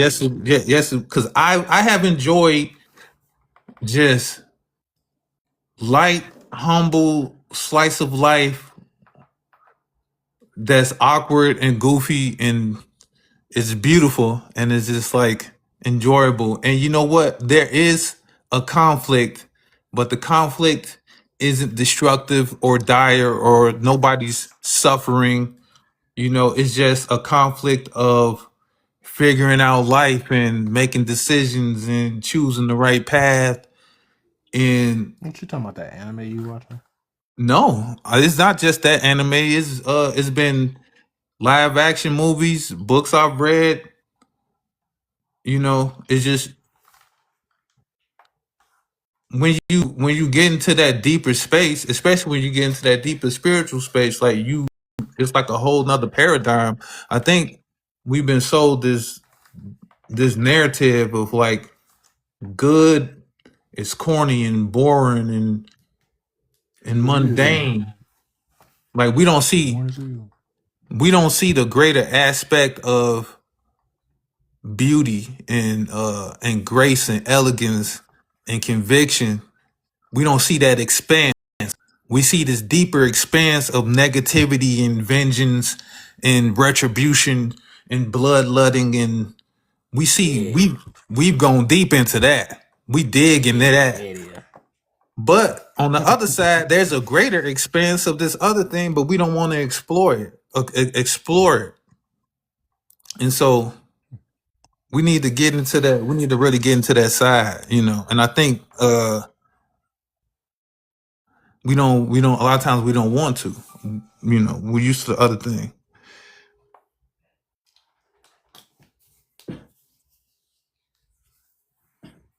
Well, I must say, I think the world disagrees with you. Hey, Christ don't. No, yeah, you do. Yeah, you do. No, he don't. Look at the story, bro. He chose the one tribe that was the most hard-headed. What did He your boy didn't. Jordan Patterson say? He said that Israel is they who wrestle with God. Bro, that's their definition. And you read the Bible, and that's their whole purpose. It's to wrestle with God consistently. That wrestling puts them in slavery multiple times.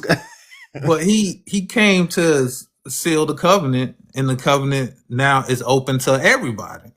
So, and that's the benefit. But he knew his people. yeah, and he didn't make the agreement with those people. Well, I guess he's technically God, so yes, he did, but he was just honoring the agreement he made with those people.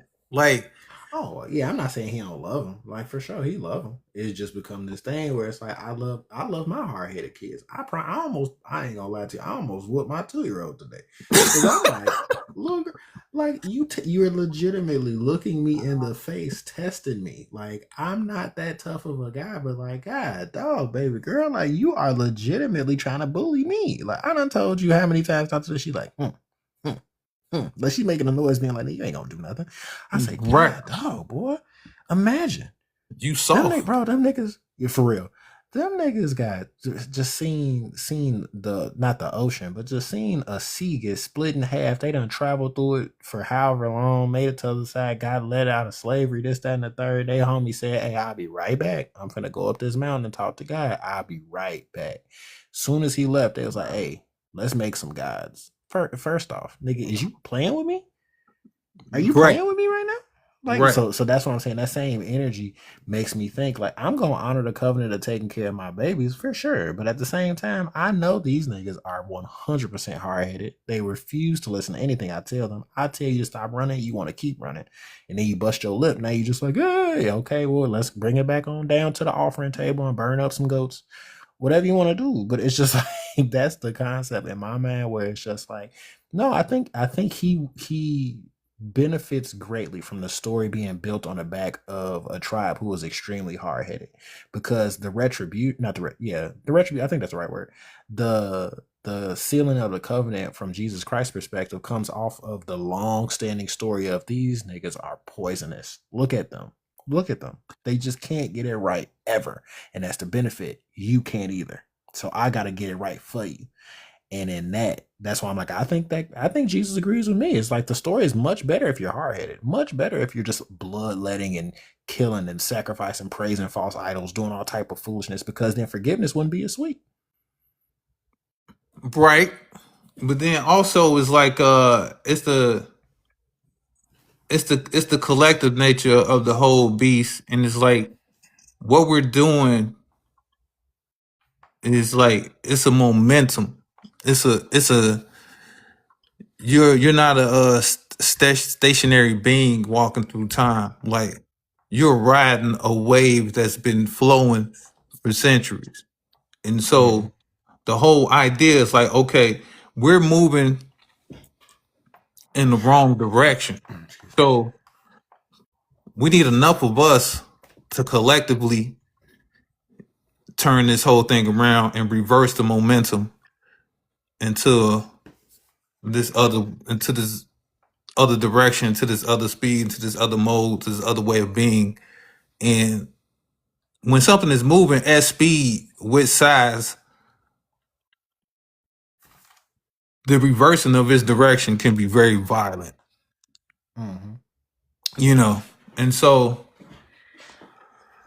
like the story of the Jews is just like, it's kind of like a case study for greater humanity of just like, you know, the shortcomings in our nature. And then leading all the way up to Christ is just showing you where that leads. And then when you finish in the whole book, when you get into Revelations and the great war to come and all that stuff, it's really just telling you this is where that leads. So, you know, right now in the world right now, we got like this damn near suicidal self-fulfilling prophecy. And it's like, okay, we know where that leads. Let's see where this other thing leads. Unless we got to play it all the way out to see. I guess we won't know until we do it, right? That's the dark part, boy. It's so funny because I I got a homie who I was hoping I could see him tomorrow, but I gotta go do something for Big Bro tomorrow.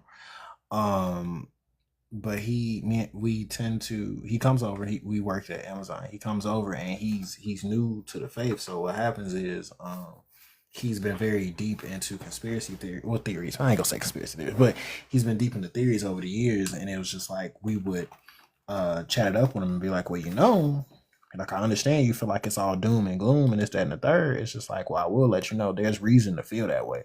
But there's also a very a much bigger benefit in just being aware of it and aware of how the story ends, like what you were saying, where it's like knowing how the story ends spins the events of reality a little bit differently. So it's just like when you see it's like, oh, the war is going on, these people are bombing these people and blah blah blah blah blah, and all this stuff is going on. It's like, well, to be honest with you, there's like, it's the end of the world. It's like, not yet. Not yet. Because this hasn't happened yet, and because this hasn't happened yet. When those things happen, I'm gonna tell you right now, know that it's getting very close, and do your best to try to just, share a little bit of information with people, just in hopes that they will come to know Christ at this point in time before it's too late. Because if he's sitting on the throne of grace right now, he's gonna be sitting on a whole different throne down here, and y'all gonna be like, dang, that's the Jesus. Like, no, he was very nice the first time. Very nice guy, really wonderful guy. Yeah, right. They said he comes back with a sword in his mouth. Who is he, Zorro? Bro, it doesn't seem safe. Yes, it doesn't seem safe. I think that we should really be happy he's cool right now.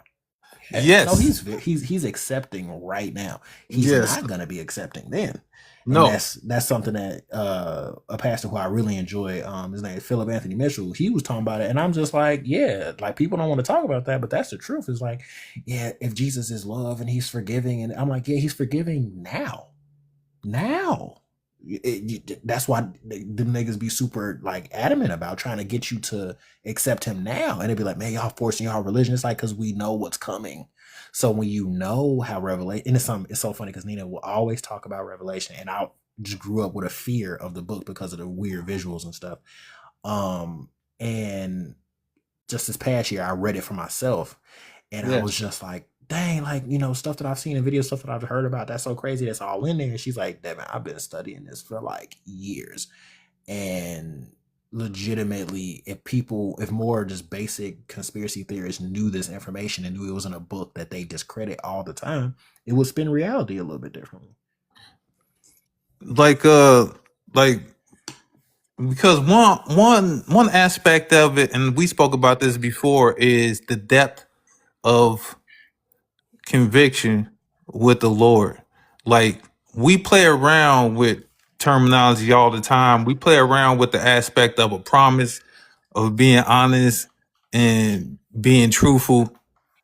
Mm-hmm. And it's a game to us. It's like somebody might swear on their mother or their brother or their or their dead homie to do something and then break that promise instantly. Like, God take those convictions super, super seriously. So it's like, why would God come down with a sword? And because he taking these promises so deeply to heart, like, it's because it's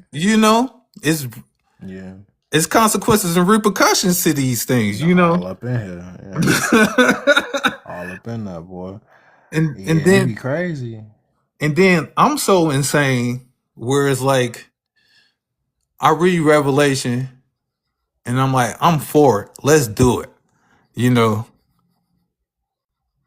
is, because I'm tired of the whole deceiving, pussyfooting around stuff. I'm like, let's get to the good part. This nigga talking about the good part. I mean, I'm a soldier ready for war. You're like, come on. But then on another end, I hate when people are very like nihilistic. Like, I've spoken to people who claim to be super Christian and religious, and they view the earth right now as, they say, oh, this is hell. This is hell. Like, you must didn't read the book, because this is nowhere near. Like, this is nowhere near what this is we're having a bad time. A light bad we're time. Having a bad time. This is not like, you have no understanding of what true hell is and you don't want to meet it because this is nowhere near. You're not, as I'm talking to you now, and I can see that you suffered a lot. You haven't touched an inch of suffering that would equal actual hell. So, Yeah. so you need to change your perspective. But then we get to excuses like the people that want to say that you're pushing their religion on them are people who don't want to commit to doing good. They want to play. They want to be good enough so they don't hate themselves, but they also want to. They want to play around and sin. I was gonna try to find another word for it, but I've been having this conversation more frequently with people. It's like as we approach, I don't want to say approach end times, but as time moves on, we're encroaching a situation where it's time to choose a side. Oh no, we're definitely approaching end times, big dog. I don't know, and I know my wife's very very much so of the mindset that we'll be alive to see it. I personally don't think so, but at the same time, hey, that's it why may happen. that's why I don't say that. I don't say it for two reasons. Is like you, I don't think we'll be allowed to see it, but also I know it's not up to me to decide when that time is, I feel you. and I think that's a big mistake a lot of people make. God gonna come when it don't matter what kind of seals you try to break or what sacrifices you make. You not gonna force God's hand. You just hurting yourself and other people for no reason. Right. He gonna come when he come. And when he come is when he come. And when he comes, he arrived. Right. And so instead of trying to think you can control God, maybe you should worry about preparing your spirit so that when he do come, you don't have nothing to worry about. Right. Yeah, but at the same time, let's get the show on the road. Let's do this. Let's rock and roll. This guy. Because I told somebody, I'm like, I've never been concerned with going to heaven. I've always been concerned more with like purpose and what I'm doing, you know. And now more recently, I've been more into the concept of like, and Jesus talks about the kingdom, the kingdom. Okay, like that's because like the question is, why would God do this? What are we here for? Like that's what we're here for. Yeah, that's why He made Adam. We are pillars of God on the physical plane. We're supposed to establish this heaven on earth, as so above below, but we haven't because we lazy, selfish, fornicating creatures. Mm-hmm. And so that's really the key to purpose, and that's exactly the thing we're supposed to be doing. I'm more concerned with that than being a good boy so I can get in. Do that make sense? Mm-hmm. I'd rather be at work doing the work I'm supposed to do. I feel you.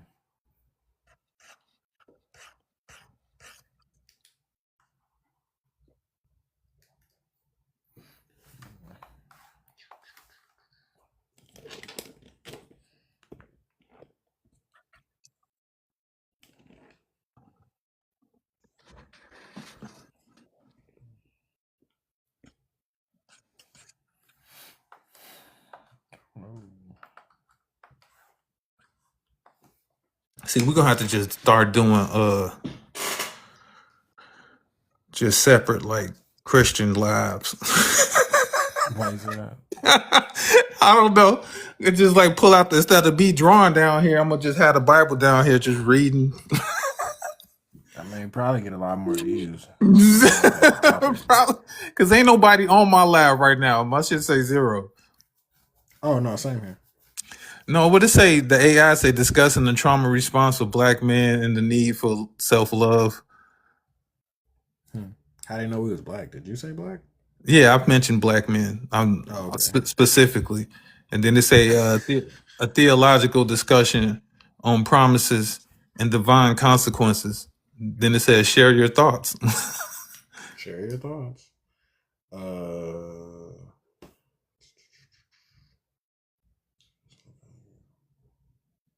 Okay, I don't know if any of these are true, but AI summary. It says discussing the value of honesty versus tactful storytelling. I don't feel like that's what we were talking about, but okay. I like that. Share your thoughts. Creator discusses why he wouldn't cheat on his wife. Yo. That's funny. Hey, It is what I chill. was talking about, but Yeah. debating if a story is better than debating if a story is better with a hard-headed tribe. That's accurate. I guess. Discussing conspiracy theories in the Book of Revelation. Okay. Why are your AI summaries better than mine? Man, what kind of phone you got? Hey, man. What they got to do with anything? First of all, man, I'm just saying, bro. What kind of phone you got? I got an iPhone. Oh, that explains everything. All right, so moving on. No, I do not agree with that. I do not agree. I'm just messing with you. I know. I'm just messing around. What kind of phone you got? What kind of phone you got? The low blows. We must ask. The low blows are crazy. These are questions we must ask. There we go.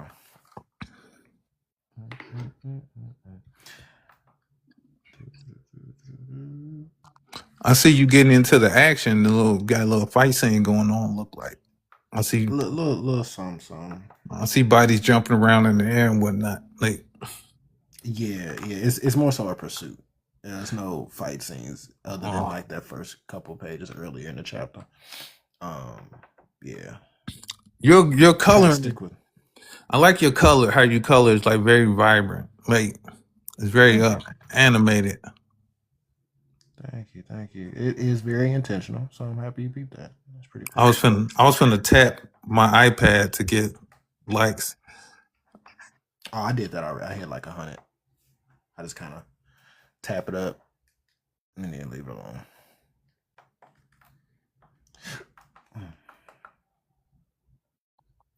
That's crazy work. Instead of tapping my phone, I was tapping my iPad. Oh yeah, no, that's not gonna work. Yeah. No, the other day I was drawing in my sketchbook and I tried to increase the screen size on my sketchbook. Oh, I've done that before. Yeah. It's sick. It's just a habit of. Oh, the day and age. I just ordered a one of those drawing tablets, like a XP pen or something. XP pen. Okay. So I'm gonna see if that'll help me increase my workflow at the crib. Now, XP pen, is that the one with the screen or no? Yes, I can't do what you got going on. That's so funny because that's how I started. I just started with a little small one, and I just recently got rid of it. And I was just like, man, I gotta go back to the old ways, and went back and production kicked up. I was like, sweet. Now I'm finna get fancy with it. It's gonna be an iPad all over again. Yeah, but the reason I'm going that way is because my iPad, like, it got a charge, and then when I'm charging it, it gets clunky when I'm drawing on it. I feel like when I plug this thing up to my computer, I should be able to just draw indefinitely. And then I need something to keep my production up when I'm at home, so I'm not just lounging about. I can stop making excuses. I dig it. Also did my taxes yesterday. Hey, good job, dude. I'm proud of myself. Now I just got to pay them. I'm like, okay, that's step one. Now I got to pay it down. It's not that bad. It's only like $1,100. I ain't gonna lie, that sounds terrible. It is terrible, but it could be worse. Like, I feel you. It scared the hell out of me. You just said you owe 11. Boy, I got scared. I'm like, I ain't trying to pay that. I ain't trying to pay nothing. Anything. If you said anything, you could say $50. I'd be like, God, dog, boy, I ain't trying to get nobody nothing. But what I learned is that it's more detrimental to not file than it is to not pay. So you know how like we all got debt.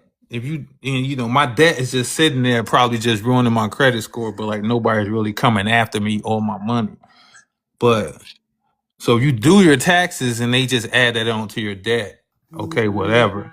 But if you avoid filing taxes because you know it's going to cost you, then they take that very seriously. And you can be fined and even put in jail for tax evasion. So Yeah, ask Wesley. Wesley Snipes. Mm-hmm.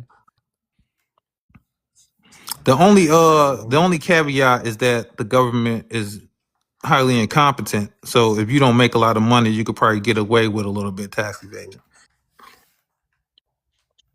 To cover my end, I'm gonna say the government's doing an amazing job of not messing with me. Oh my god! Oh my god! They're doing great not messing with me. So Right. whatever they got going on, as long as they not messing with me. Right. But no, it's I understand what you mean though. I love every time you cover it up when you just have your mindset is ready. It's like I know he's gonna say some crazy. He's gonna say something wild. So, mm-hmm.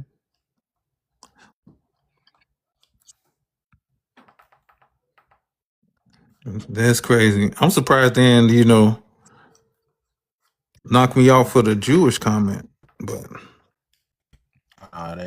they too busy right now. Yeah, you gotta say that around like one or two. They active. Your designated CIA operative is asleep right now. That's one of the most hilarious things I've seen on the internet. Is like the fact that the idea that we all got a designated CIA operative monitoring what we're saying. I've heard that, and I thought it was pretty funny.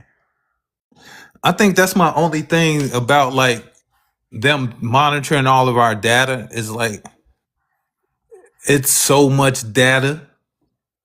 Very few of us are important enough to actually go after.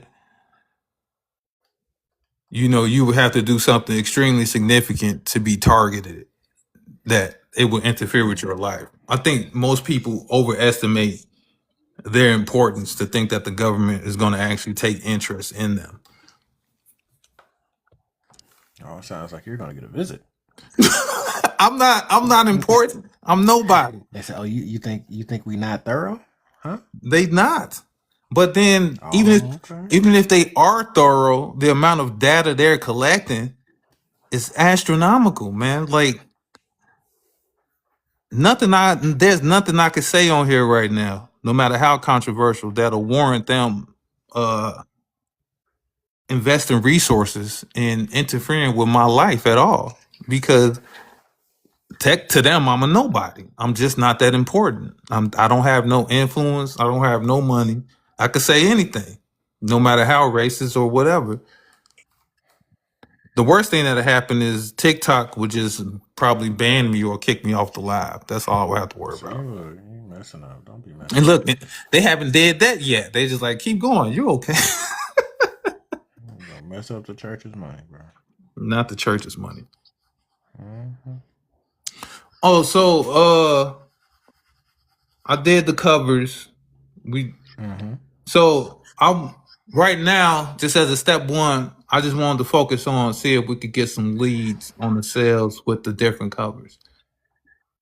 I did have an eye because we talked about the whole what's that site? I was gonna say Pinterest. It's not Pinterest. Yes. To be honest, I was adverse to it, but I figured out what I would do, and then it's starting to make sense to me. And what I was thinking about doing was two different things. So I don't plan on continuing past volume 5, but I could put the continuation of the black and white pages on the Patreon past volume 5. Does that make sense? Wait, say it one more time. I don't with the volume series, I don't plan on continuing past volume 5. So after volume 5, the series will continue, but they will split up into their own graphic novels, full color. But Gotcha. with the Patreon, I'm thinking, okay, what if I continue it on the Patreon where I will continue to dump pages, the black and white pages on the Patreon, and you would have to go through the Patreon to get that access long before the full color graphic novels come out. Yeah, no, that's 100%. That makes a lot of sense. And then another thing I was thinking about doing is like teaching, like teaching like drawing for cartooning and comics. But it wouldn't be an indefinite thing. It would be a series of like hour-long videos that it would come to an end. I was thinking maybe 20 to 50 videos dropped once a week. And I would at least want to record 10 videos before I start dropping videos.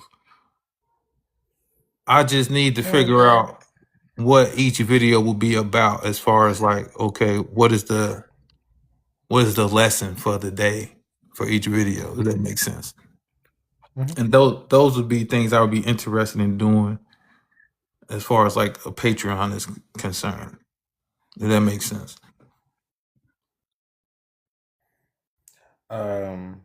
So what I was gonna say.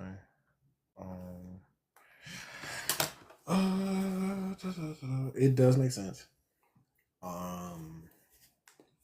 And the dumping of the black and white pages in theory was it also makes sense, in short.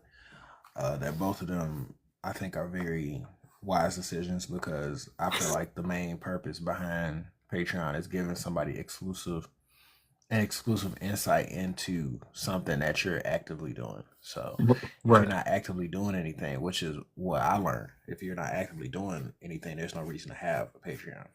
Right. So and that was my concern with it. Yeah, I was making content specifically for Patreon, and it was just like, now who's gonna come here to look at it? That's terrible. Actively have something out. Yes. Yeah. So yeah, your approach makes a lot of sense. It it will give people a reason to, because for those who do or don't know about, the Black Book series or any of the properties that you're working on, it becomes this thing where it's just like, now that I've become a fan, I have some place to go to get more information and more exclusives on that. Yes. At whatever price point or free, tier you want to produce it at. Right. Yeah, it will give me a reason to, headphones died. It would give me a reason to come there, So yeah, no, I think it's definitely a wise thing to do. Okay. Hello? Yes, I'm here. Can you hear me? Yeah, my phone wasn't turned up. Okay. Yeah. What was you saying? No, I was just agreeing with what you were saying, because like I got a mental issue when it comes to like doing things. I gotta figure out a way of how and why I'm doing it, or I just get overwhelmed and I just abandon all life. So when you mentioned the Patreon thing, I'm like, I gotta figure this out, or I'm gonna get scared and run away entirely. But as I was thinking about it, I came to a conclusion of like, okay, these two things will motivate me to do it. And I just the page thing seems fairly obvious, and the teaching thing seems extra, but I think I could figure it out in the long run. But I do think it should be, as far as like when it comes to like putting up the new covers and kind of figuring out how to get better leads for sales, that's kind of like an entirely separate thing from the Patreon. Do that make sense? Because I know the whole making of the new covers and publishing those and trying to generate leads through the covers is a separate thing from the Patreon. Even though we talked about putting the QR code on the back of the book for the Patreon, but I feel like for me personally, like starting the Patreon and getting it up and running is a fair amount of work. that I haven't done yet. Where I'll be generating value for people to come to it. Because it's not that hard to just do a Patreon, but I need a reason for people to come there. Okay. Yeah. And so I kind of want to do things one at a time and just focus on the new covers. And I know you talked about like playing with the language we got in the description and focusing on putting new like hashtags and taglines and posts. And when I do, and then I'll run some ads on it and then see if it'll have a different response with the new covers. And I think it do, because I like the covers and I like that you like the covers. So I'm like, okay, I'm excited about it. I'm like, okay, maybe this might get a couple, it might do something with the help of some promotion and some different language attached to it and whatnot. And then as I complete volume 5,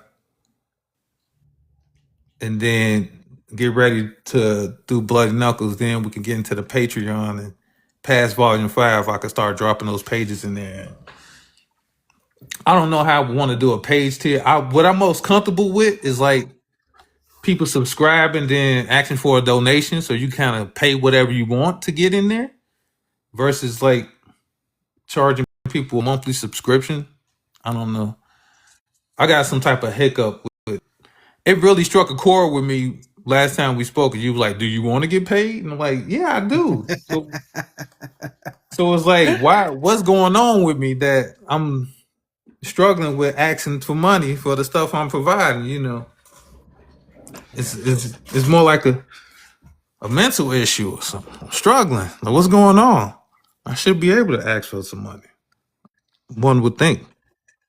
I mean, you know what I feel like it comes down to. I mean, is that I feel like it's this thing where perhaps it's just maybe just lack of seeing value in what it is you do, and I see a lot of value in it due to the fact that I've been watching you draw since I was a kid, so it becomes this thing where it's just like I see what I want to how I want to say this. I can see the level of like determination that comes with it, to the point that I can go to a comic book shop and purchase purely because I like seeing people's work. Being able to know you personally makes it a little bit more of a personal investment. But Yes. technically, seeing some, and it was so funny because my wife was just like, she was like, I still don't understand how people make cartoons, and I was like, what you mean? I'm like, you've seen those flip books, so you've seen flip books, so you know how people animate on a basic level. It's Right. just that, but on a much bigger production level. And she's like, no, I understand it. I just can't believe it. So it's the idea that when I pick up a physical book, a physical comic book, I immediately go, holy smoke, like somebody legitimately made all of this with a pen and paper or a stylus and a pad or whatever the case may be. And it's worth the money. Whatever it is they're Yes. asking for, it's worth it because they set the price. Like it doesn't Yes. matter What how the much it price costs. is. You feel me? It doesn't matter what the price is. It just becomes, if you want to sell me a book for $20, I'm gonna buy it if I can recognize the worth in it. And because, like I said, because I know you personally and because I know how much you work on this, it becomes, oh, it's worth whatever price he sets. I'm Yes. game. Right. So in that same regard, my hope or my expectation is that when people see it, wherever they see it, whether it be on Amazon or in person or wherever they run into you, that you have to have a price point in mind, because Yes. someone's going to see the value. And was it the cost versus the price? The cost versus the price is a very big difference. Is that what did it cost you versus what's the price you're going to charge me for it? Becomes something you got to know ahead of time. So you have to be, confident in whatever number you come up with, whether it's $5, $10, $15, up and up and up and up. Whatever it is that you want it to be, somebody's going to be willing to pay it. Some people's not, and that's fine because they don't need it or they deserve it, whichever one. Now I do see value in what I'm doing, increasingly so as we move forward. Mhm. And with the price point that I have for the books I've published, I'm confident in that. I think it's more than worth $10, and I think $10 is a fair price point for the books I'm publishing.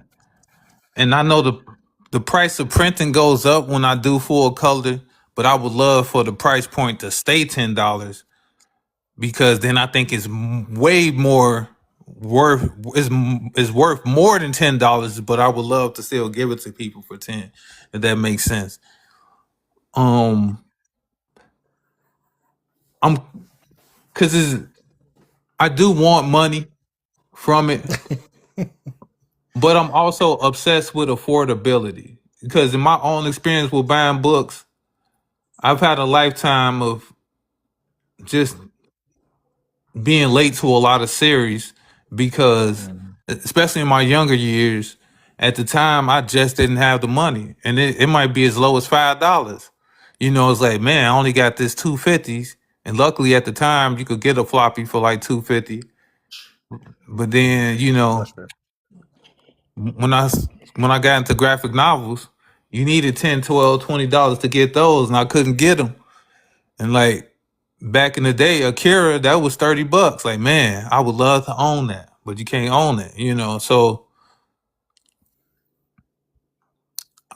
when I'm making books, when somebody engages my book, no matter where they find it, if they're attracted to it and they want to get it, I never want to have anybody wrestle with how much it costs. It shouldn't be. That should never be part of the issue of why you buy it or not. So if you see it and you like it and you look at it and you're interested in it, hitting the button to order it, or whether or not you're gonna pick it up off the shelf, it should be a no-brainer. That's kind of how I think about the cost and how I want it to. What is that? Clouds?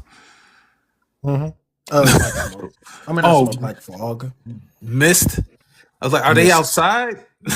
No, it's just the factory been closed for so long. It's like it's freezing cold in there. Oh, Yeah, see, so a lot of the pages just kind of have that like misty quality to it, where it's just like, oh, they in a refrigerator or something. It's like, no, because you great at effects. So I'm terrible at effects. So every effect I make, I have to draw by hand and try to depict it in a way where it makes sense visually. oh, I get that. And it's so funny. I was actually thinking about how much of a struggle that potentially could be for me, because I'm still wrestling with the idea that issue 2 will be um black and white versus this one was full color. And I'm just like, man, executing some of these effects is going to be difficult black and white, Yes. or gray, because most of the stuff has to be drawn by hand versus doing these clouds and stuff is a lot easier because I know how to just lower the opacity on a soft brush and then do certain things Photoshop, or not Photoshop, but graphic design wise, that I don't know how to execute pencil wise. Why are you going black and white? Because I'm lazy and I don't want to color all this stuff again. I feel like you did it. I feel like your speed and the rate you've done it since you kind of developed the flow for it has been pretty fast. I wouldn't. Yeah, don't get me wrong. It definitely has. And especially with this tablet that I got now, it definitely has picked up. But it took you know how long it's taken to get to this point. I feel Yeah. like the second issue is going to be done a lot quicker, obviously. Yes. Because I definitely have hit a certain stride with how to go about it. Because like I've given you the praises before, where it was just like when you're just like, no, go through the whole thing sketch, then go through the whole thing line, then go through the whole thing color, and then effects, and then what I'm saying, like breaking it down like that. Yeah. Makes it a lot easier to approach. But I didn't get that advice, buddy, until like this past year. But, right. But that's okay because now you in the stride. So the length it took you to get here won't be. That's not equivalent to the length it'll take for the next. Like the next one is going like, because after you're done with it, you're gonna need like a month off. I'm gonna just prep you. You think so? You're not gonna think so. You're gonna think, okay, I'll take a couple days. Maybe you might take a week. You're gonna need when you take a break after you finish the whole issue or the whole however you putting it together. When you finish what you're doing now, you're gonna tell yourself, all right, let me just take a break. You're gonna tell yourself a couple days, and you're gonna lift your head up and like, oh, it's been like 2-3 weeks. But once you jump into that second one, it's gonna fly by. Boom. And then you're gonna be like, okay, now I got my process, now it's flying by.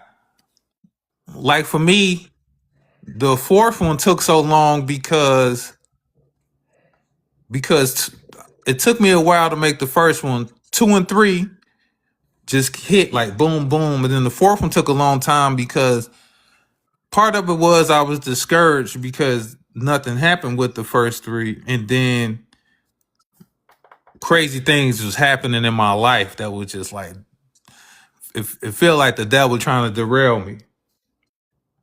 Actually, since I've kind of like isolated myself when I got my own little space, now I feel like the devil just working on my mind, trying to derail me. So I'm like, what I'm doing must be important because this is crazy.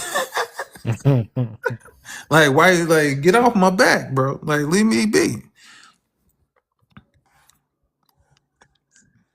But I am starting to see greater value in what I'm doing and how I'm doing it. And so, especially with this new book I'm working on, this is crazy.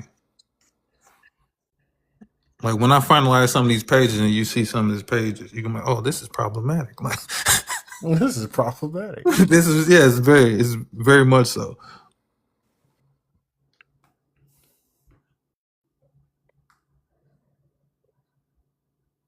I'm not even gonna describe it to you. You got to see for yourself. I was actually gonna ask you, but there we go. Yeah. Nah, I can't get that. I'm not gonna even attempt to describe this.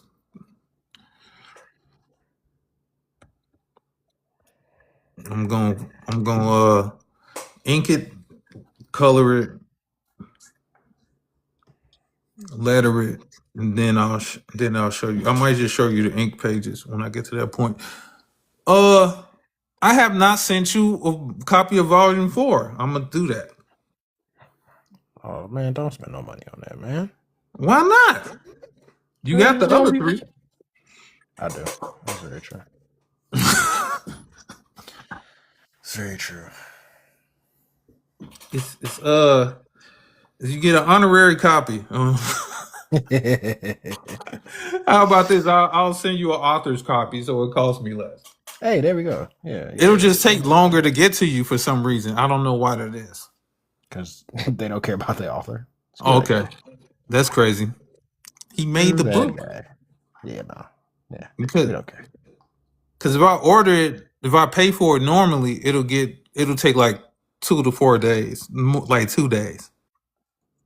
If I order an author's copy, it take like 2 weeks, which I don't comprehend. Like, why does it take 2 weeks?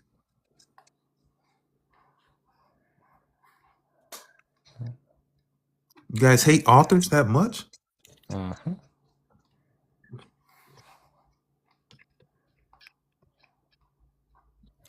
Yes, indeed.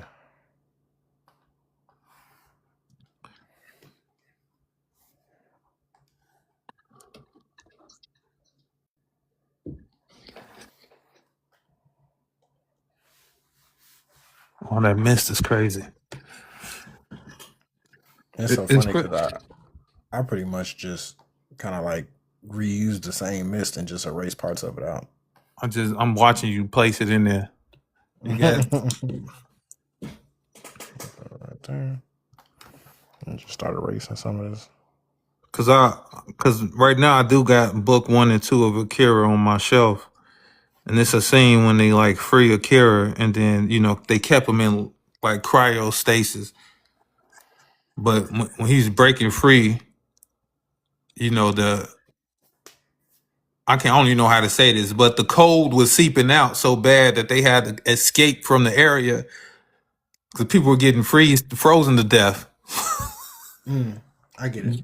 Doing his release.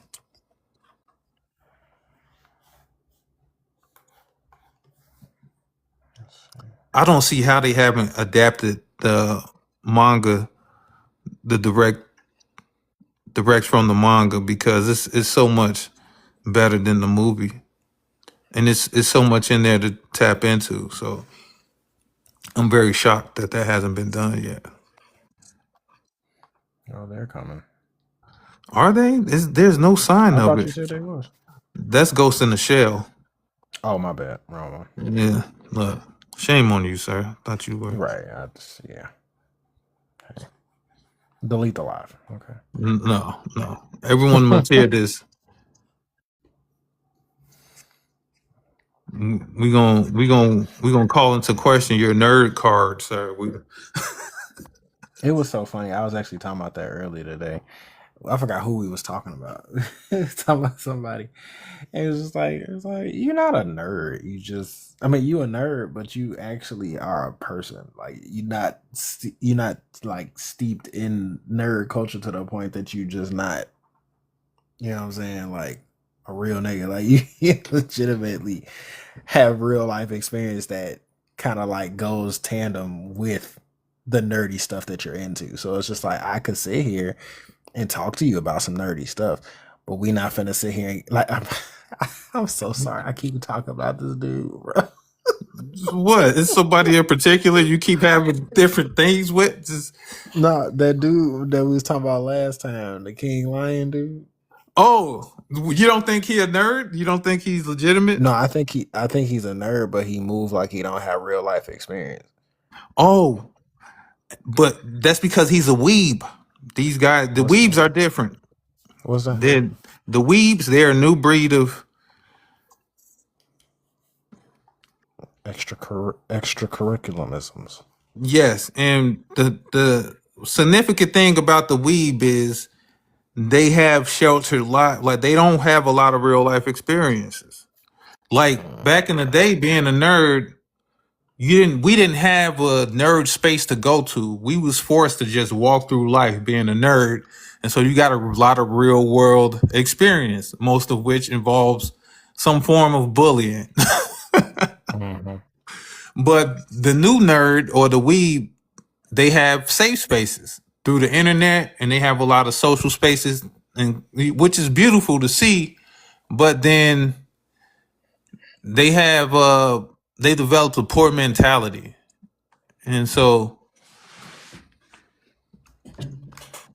it brings me into question, because as a young person I always wished for something like that to happen, but now that I've seen the results of how it's affected people, especially those who don't have a lot of self-awareness, it's like, oh, this was a terrible idea.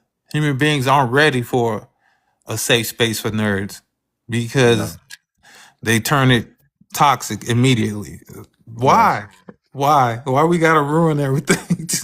Cause like, boy, promise you, man. Can we have anything nice? We can't have nice things? No, you don't deserve them. You deserve to get bullied. That's what it comes down to. Because I thought we did deserve them, and then now I find myself wanting to bully the people like I was bullied, and I'm like, this is so bad. Why? Because, man, like everybody gets to have an opinion now that the internet exists, and because of that, your opinion, you just think it's valid, and now you're willing to argue about it, and not realizing that an argument could easily turn to me just not me, but just somebody just punching you dead in the mouth.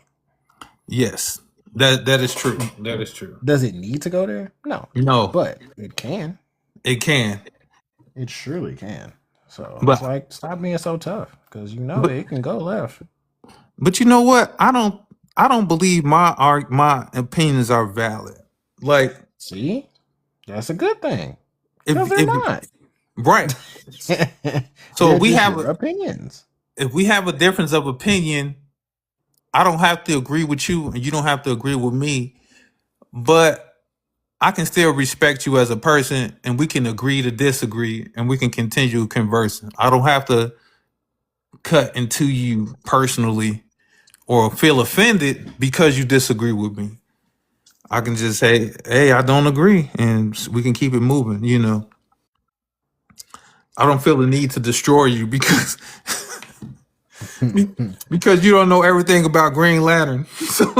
No, for real. He has to die. we legit finna beef because you said something about Batman versus Iron Man. I say, bro, this just shows me you have no self-awareness. Please hear me clearly. Oh my God. You lame as hell. Okay, you lame. All right, you's a lame. Okay, and I'm sorry to be rude about it, but you suck. Okay, No, and You need to not feel that confident about yourself. I'm sorry. I'm just saying. You Yes. need to just not feel that confident because it's not real. Okay. You gotta Hey, stop. All right. wait till we get enough traction where he hears about us talk about him. See, and that's the thing is that I would have no issue with him making a video about me, and I'ma still stand 10 toes on what I'm saying right now. I'm gonna just say, Yeah. as much of a following as you have, as opinionated as you feel, I feel like you should not care that much about your own voice. I think you should take your own voice and keep it in your throat because just don't talk that strongly about nerdy stuff. Like, bro, Right. it's not that deep. It's Like not. I draw. But I did find out that he had a Kickstarter. Has a For what? Kickstarter. He's A not an comic. artist. His wife is. Okay. Yeah, his wife Big does ups, the art. big ups to his wife. Yeah, for sure. And that's the thing I meant to text you about it a while ago. I was gonna send you a link so you could see it. But yeah, his wife's an artist and he wrote the script Hmm. for the story and I think it's overfunded, so it's gonna come out. Okay. And I feel like that's kind of the nature as to why he does these very interesting takes on people's opinions. He's Because rage baiting. there you go. It's all the ploy. It's all the act. Yeah. So I don't know how I feel about that either. you know, I feel like I feel too many things to be honest with you. I mean, what they say, don't hate the player, hate the game, right? Yeah, something like that. So just glow on these rays, boy. These look like radioactive rays, boy. You like I am jelly of the your effect game. I'm like, man, I gotta draw this and figure it out. He just dropping it in there. Bow. Man, it's fun, man. A few years of this graphic design thing, man. It's coming in very handy. See, senor. See. But I am at 7%, so if this cuts off, just know that that's why. Yeah. I always assume that that's the reason. I don't think we got to the point where did he just hang up on me? Like, screw that nigga, bro. Yeah. I don't think we got. No, we ain't on I'm not worried about that yet. All right, for sure. Not yet. I might say something too crazy, and you like, know what? I'm out of here. You know what? I gotta get loose for this man. Had him coming to my door. Yeah, I got crazy with him. Turn that down, son. Nah, man, I think we're at a good spot where I don't ever see you hanging up on me. Yeah, no, I think we're good. As much crazy stuff as I say with you, yeah, I think we're not really in competition on who's gonna say the next craziest thing. I think we're just gonna naturally see it occur. Yes, it's just gonna come up naturally. Yes, and it's like, ooh. No, that's not. What I think will happen is like, because we say a lot of crazy things, and then like as we progress and maybe get more attention, we're gonna say something relatively tame, and this is gonna get blown out of proportion, and we're gonna be like, what? Out of all the things we've said, that's what y'all choose to get upset about? I've missed so many things.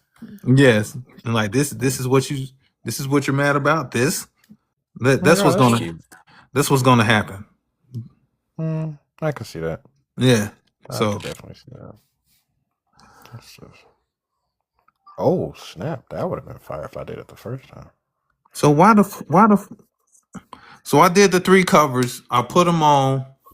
Book 1 and 2 got published with the cover, but book 1 didn't.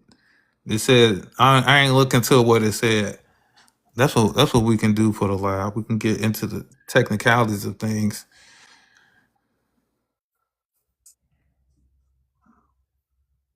Let me switch emails. Your phone finna die. My iPad finna die. Everything finna die. It's finna die. That's why when I get this tablet set up, ain't no dying after that. We gonna be up and running. Here you go. It say increase your outside margin so the content isn't trimmed when your book is. It is. It's said right. The hell?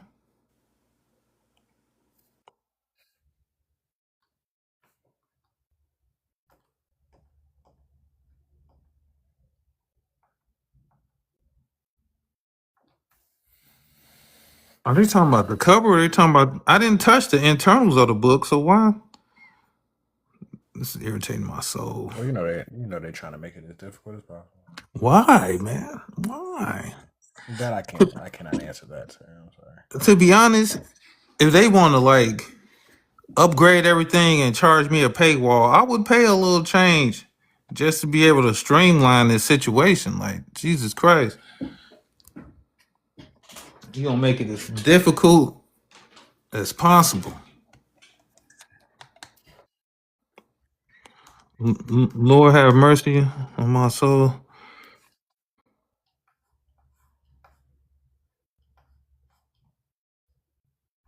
What's happening?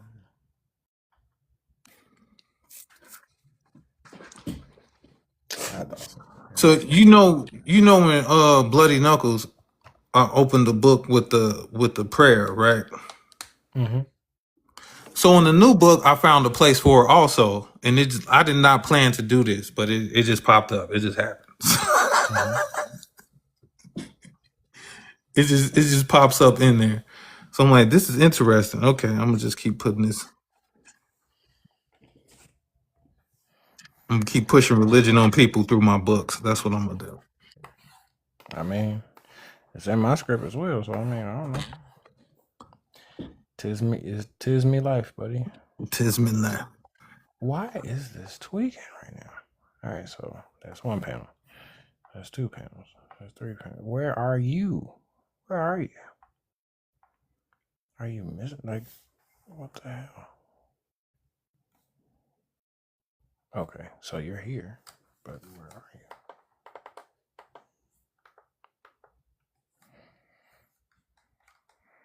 Bro, I don't have time for this. Y'all better show me where it's at. Oh, no, not that. No, you can stay. Let me finish this page before this thing cut out on me.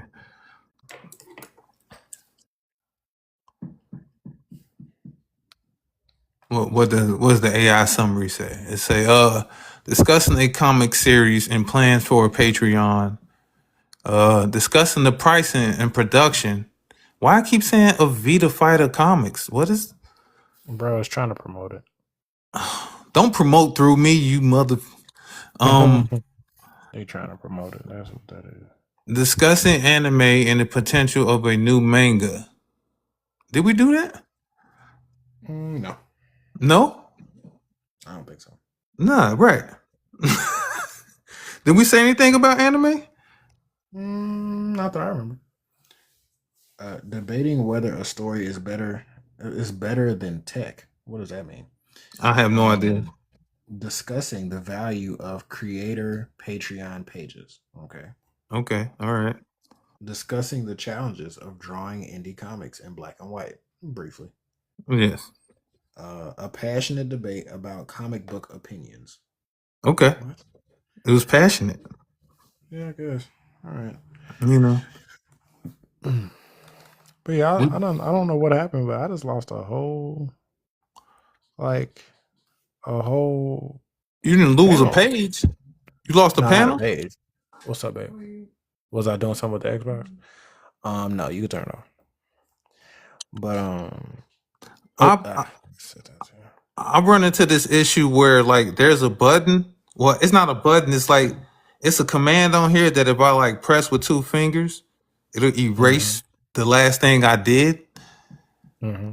And so it's an increasing problem. So I'll do some line work, and then I don't know, I'll touch it, and then it'll all go away. And it's not a lot of line work, but it's like enough to anger me.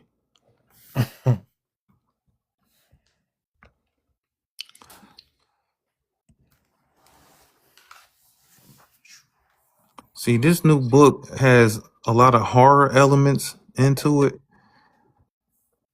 And I have the dilemma of I want you How can I make people get scared from reading a comic?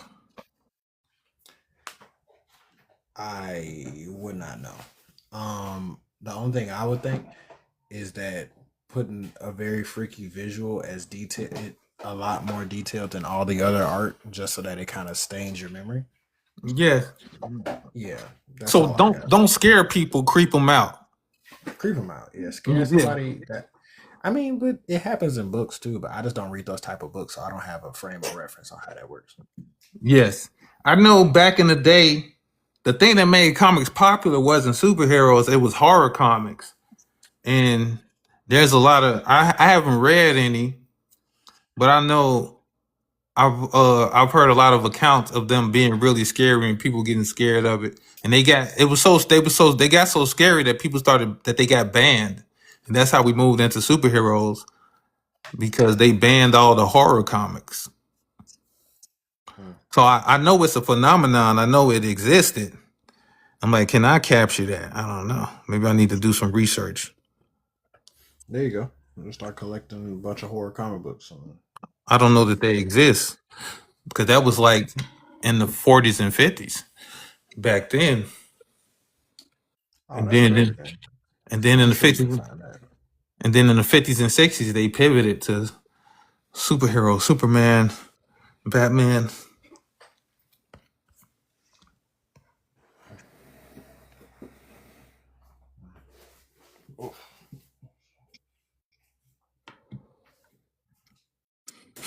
That's funny. I was talking to a kid who did music, and I was listening to his music, and my one bit of advice for him was like, okay, you need to do some research and understand the history of the type of music you're doing. And then he was like, that's ridiculous. Do you understand the history of what you're doing? And I'm like, yes, I can run back. I could tell you. I could run you through the first cartoon all the way up to now, and you disconnected. Oh, all right. That phone died. He said it would die. All right, folks, people that are on here, nobody's on here. I'm signing off. Peace out.